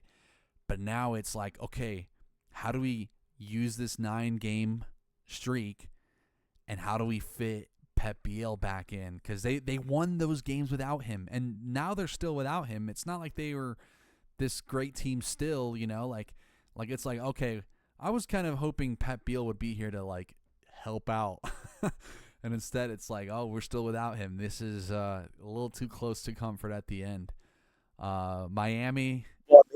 Maybe they're doing it for Pep Biel instead. Like he's sort of a mythical figure now in that Charlotte dressing room. They go out there and they say they were doing it for Pep. I mean, and then they 9-game win streak. With Pep Biel, Adelson, Melanda both on the field, I do rate Charlotte. But that's the thing. It's like next match they'll be without Melanda, maybe still without Biel. It's like we could see Charlotte's worst in the next few days, but there's plenty of playoff to like make up for it, right? Yeah, it could get real sticky for Charlotte. Some might call it a Charlotte's Web. Ooh. Oh God. It does. Charlotte's Web. It just feels more and more like match week after match week, like Brant Bronico is kind of a liability when you take into account what Pep Biel is able to accomplish compared to him. So yeah, I would say they're missing him quite a bit, and you got to get him warmed up for the playoffs. If now's the time. Stop hesitating. Get him out in the field. He's not a mythical creature. Or the points we're not winning are the mythical creatures. I mean, I sure hope he's healthy is my thing. Miami. Guys, I really did not want Miami in the spot. That Chicago win fed generations, bro. It was probably the game of the year. I had a freaking amazing time watching them lose. I think it's starting to catch up to them, the late season sludge, and even against Toronto, they just did not let Messi breathe. Messi has not stopped playing. He has not been given a rest, fellas. Like you live by Messi, you die by Messi at this point, bro. And I'm ready to see Miami have another collapse in the playoffs. New York City. I believe that's literal too. Like I think Mascherano will be killed by David Beckham if they don't do anything in the playoffs. Shit, dude. First stint. Maybe, It'll be some real life. Maybe we get you will never work in the industry again. Or it'll be like on NFL Twitter, they kept replying to pictures of Matt Stafford saying #Matt Stafford died and was replaced by AI weeks ago. Or something like that. It's going to be like that with Mascherano. The first game of next season, it's going to be an AI Mascherano, and Beckham will be like, no, he's fine. Everything's right about it. Except he has, maybe he has hair or something this time. There's one thing off about him that everyone's kind of like, could be AI, but maybe he just grew hair finally. So I really think that he might live and die by Messi, literally. Yeah, I really want him to lose, guys. I really do. I have been wanting to lose. The talent is just like they have the most stacked team in the East, and they still have just ass center backs. And any game, I need a Thomas Aviles playoff match just to feed my soul, and feed further generations. Prime Thomas Aviles experience, yes. New York City. Man, they sure benefited from just being in form. And now they're doing some weird shit. New York City is that team that's like they're the Darth Vader, cuz I did like watching the Red Bulls play, and I did find myself cheering against New York City. So now that New York City are kind of in here as the predominant New York team, oh man, they're gonna be so. It's the whole thing with Daniel. Like that home field advantage is just so annoying. But we're gonna see a playoff game at a baseball field this year. I hate it. It's so stupid. We've been seeing playoff games at baseball fields for so many years in a row. I know, but they were so bad at the beginning of this year. I thought we weren't going to see it this year. Then they disappointed me by being good. They disappointed me by being good in the way that they've been good. Yeah. Like Do tell. Hannes Wolf went on a tear for a bit this season. Martinez has, yeah, but and now they're being powered by Mercau, who really was their missing piece. Because if you forget that them being terrible at the start of the year was because no Santiago Rodriguez, he's gone. They sold him and they didn't replace him in time, but then they did replace him in time in the summer. At the same time, all these other like Eastern Conference teams are starting to falter. So yeah, I mean, good on them. Once again, good move from the CSO. You know, pretty good guy. Wait, David Lee, CSO of Sporting Kansas City? Yeah, David Lee, the former Knicks player. David Lee Roth, what does David Lee Roth do? The American singer?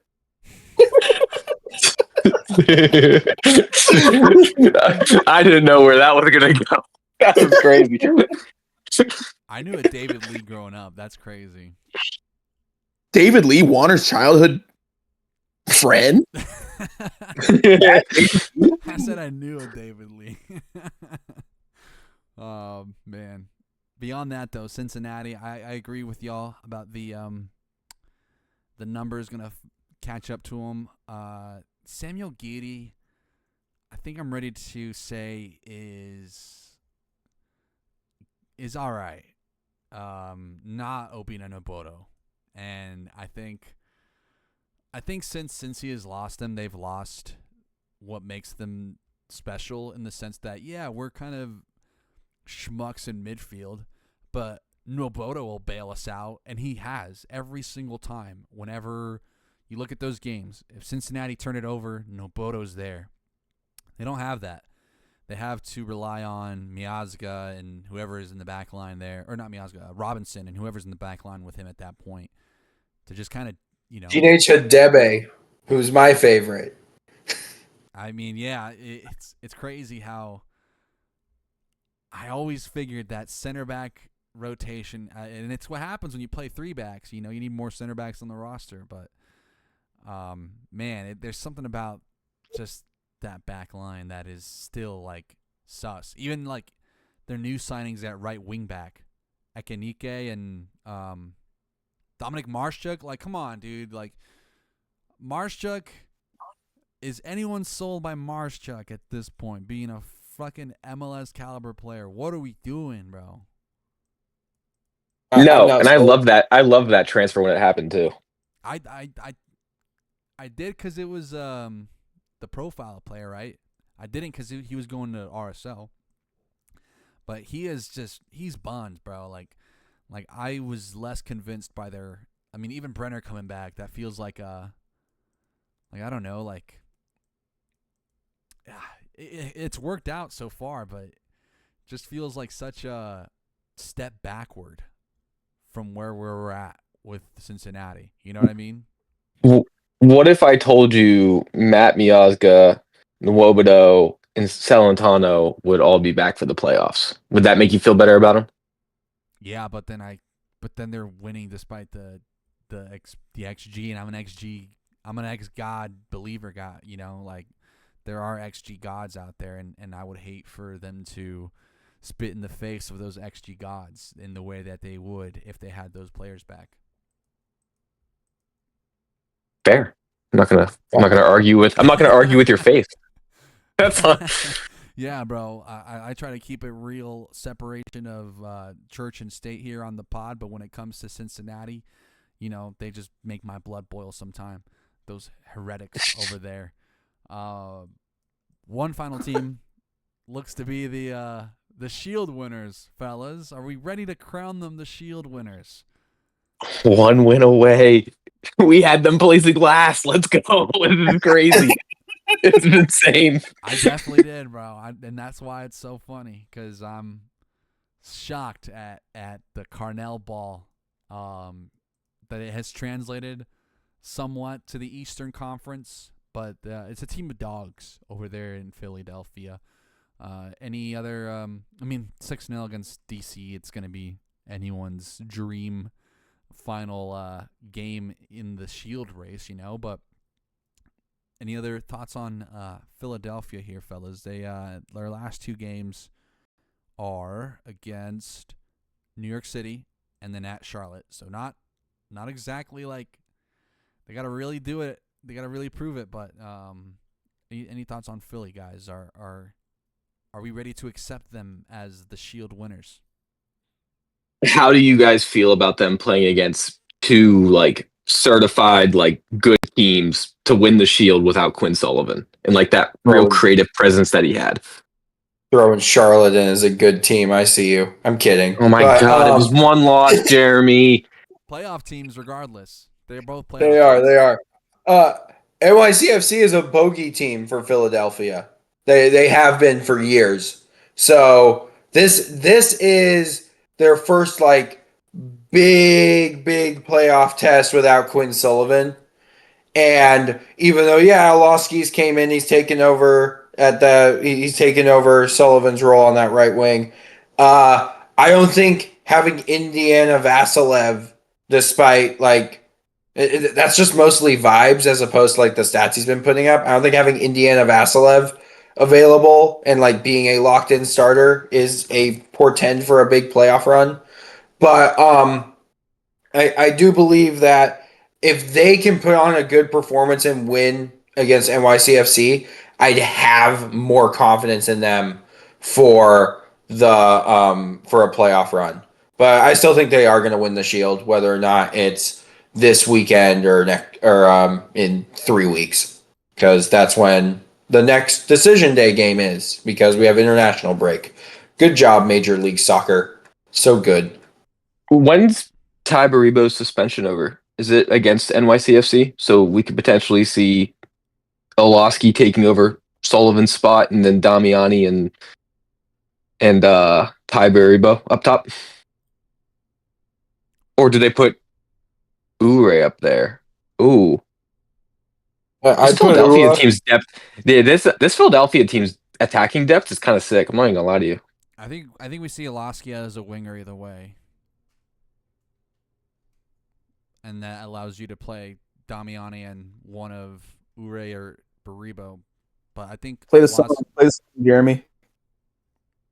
Say again? What? Play the song that Damiani mentioned. Damiani. Thank you. Now I can sleep tonight. Yeah, I mean, Damiani's finally cooking, I guess. He's making up some of his he's making up some of that missed XG earlier, but beyond that, Philly, man, doing it with such a small core group of players. It's unbelievable.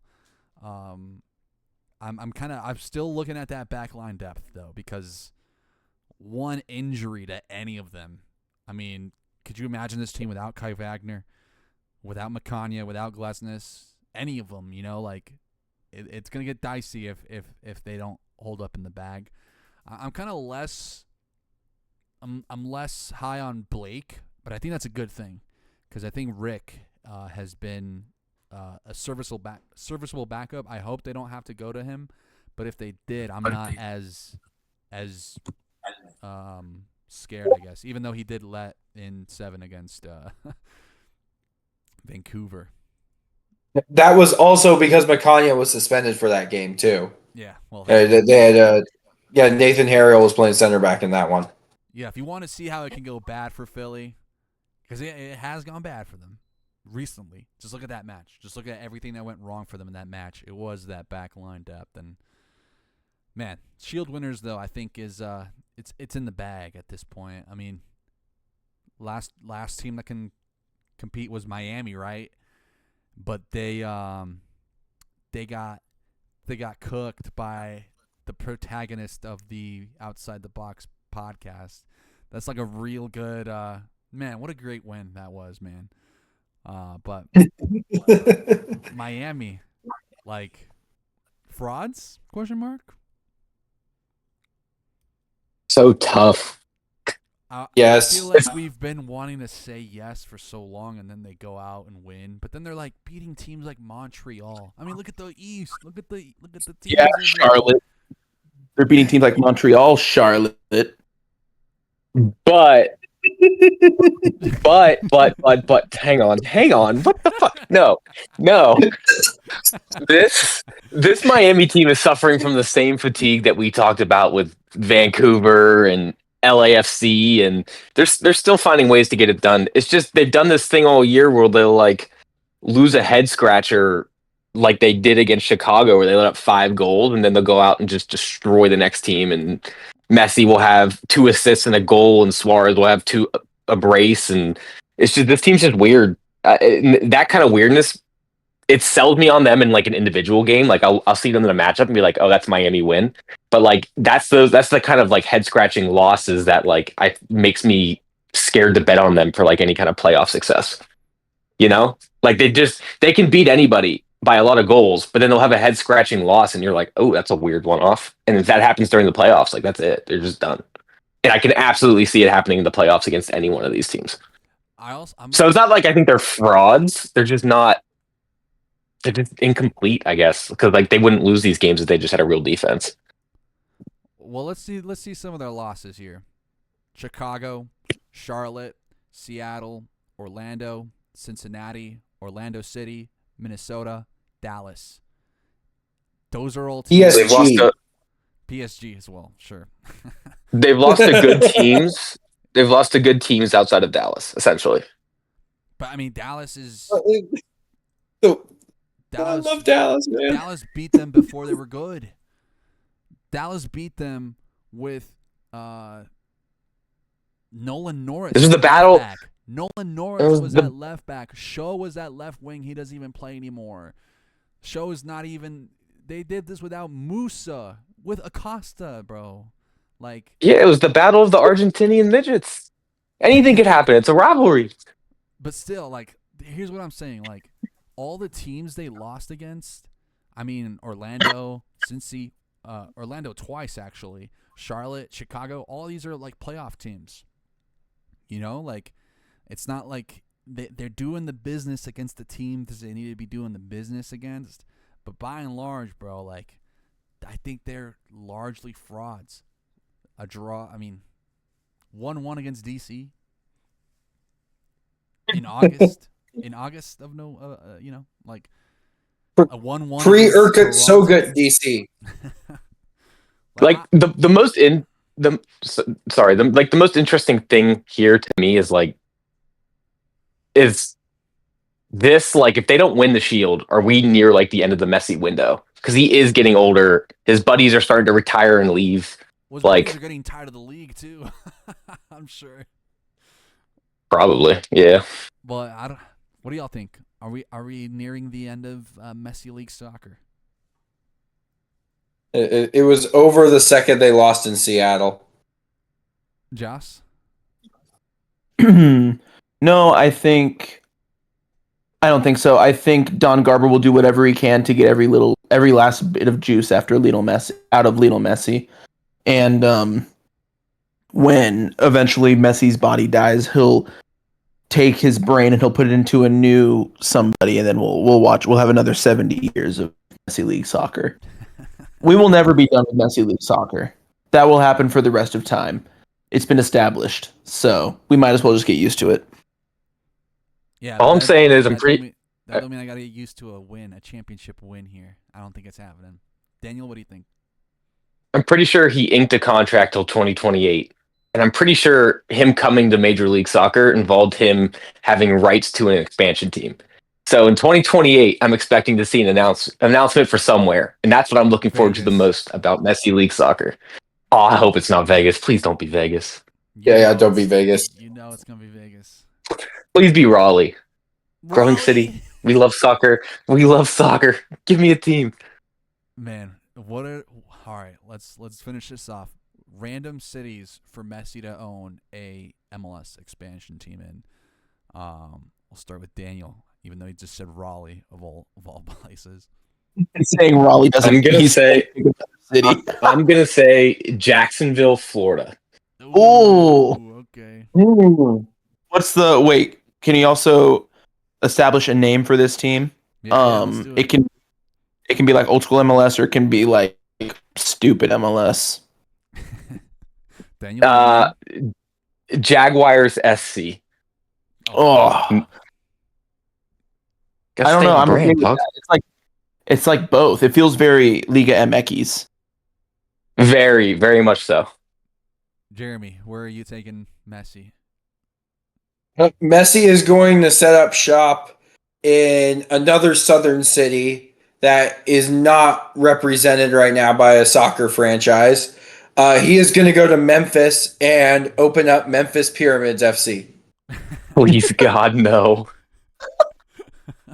God. Bro, someone needs to take Memphis to Elvis Presley's freaking mansion, bro. I need to see what he thinks. Joss, you got a location in mind? I actually have a location that's a current location. Messi will partner up with Jamie Vardy in ownership of the Rochester Rhinos, and they will be co-owners. And whenever they have to meet with a player or a coach, Messi will do all the talking, and Jamie Vardy will act as a translator. But he's just wrong because I don't know if Jamie Vardy knows any Spanish. I can't wait to have an away day in Rochester. Oh my God! Rochester to MLS. Rochester to MLS, and we see the best co-ownership duo of Lionel Messi and Jamie Vardy. All right. Well, if I had to pick, I'm gonna go within the Box State. Of course, a little bit of a cop out, but it's only because I've been up there so many times. I wonder what would soccer even look like up here, and it's Aspen, Colorado. That away day would go crazy. And they would be called the Aspen what? AC Aspen or some shit. I don't know. Fucking some stupid. It wouldn't be fun though because I feel like nothing in Aspen is really that fun. It's just really expensive, and I think Messi would really come to enjoy the mountain life there. And so, all the MLS would have to get second jobs. all the all the MLS guys that would play for that club would have to get that aren't Messi, would have to get second jobs. Get ready to learn snow instructor, ski instructor, pal. Can you imagine the youth prospect on $70K a year living in Aspen, dude? But it doesn't matter because Messi doesn't give a fuck, bro. He's like, no, Messi doesn't give a fuck, but he's watching Devin Paddleford II work as a waiter. Man, I mean, the restaurant I was in tipped 5% for living in paradise, so I think that's kind of the thing you kind of have to just shrug your hands and say, well, I am living in paradise, so as it was taxed to me via restaurant bill. So this is just a little thing you gotta. I feel like the club will set them up with a very nice package, not like a benefits package. It'll be like a crypto package, you know, and that's how FTX. Yes, FTX, big old sponsor there. They're gonna make a big old comeback. It's gonna be great. But fellas, that wraps up our podcast here. Plenty of Western Conference discussion, and then the East. It's just we're gonna really have our deep dive once they all figure out which spot. They're all ranking themselves from prettiest to ugliest, so we'll see what they say from there. But Daniel, where can they find you? You can find me on X, the Everything app, at Vox Pro MLS. You'll see me on there as Major League Show. Mr. Jeremy. You'll find me on the Everything app at Sports Guy Jeremy, on Bluesky at jeremypeterman.bsky.social. You can read my work at, get ready for it, cascadiafc.com. Dang, that feels good. And you will see me this weekend up in Seattle for the biggest rivalry in North American soccer. Yes. You can find me on X, the Everything app, at Josh Bathtub. Also on TikTok and Instagram under the same name. And then if you're feeling a little like, oh, I wonder how Sporting KC's doing for some reason. At Off to See the Wizards on TikTok, Instagram, and also on the Everything app. It's gonna be fun next year because now we have a CSO. I mean, you don't even got to look at their page for Wizard stuff. They had a very, very good Premier League Do You Know Ball challenge. And as I saw Roger Espinoza, I was like, oh, I know exactly where this is going. This guy appreciates it, bro. I loved all the participants, but I was like, does anyone really have the deep ball knowledge here to sort out the? I didn't realize Jacob Bartlett was at Leeds. That one kind of fucking blew my No, dude, that's mind. Dejan Joveljic at Liverpool. You guys don't remember? It's insane. I really like that piece of content over there at Off to See the Wizards. Some good stuff coming your way. And then from here, Box State Footy at Box State Footy, boxstatefooty.com. We'll be coming back next season a lot stronger. Still plenty of outside the box left. But some Burgundy banter is on pause until we figure out what the fuck's going on in Salt Lake. May or may not have content for you there. But, yeah, thanks, guys, for tuning in to Outside the Box. And we'll see ya when we see ya. Bye-bye.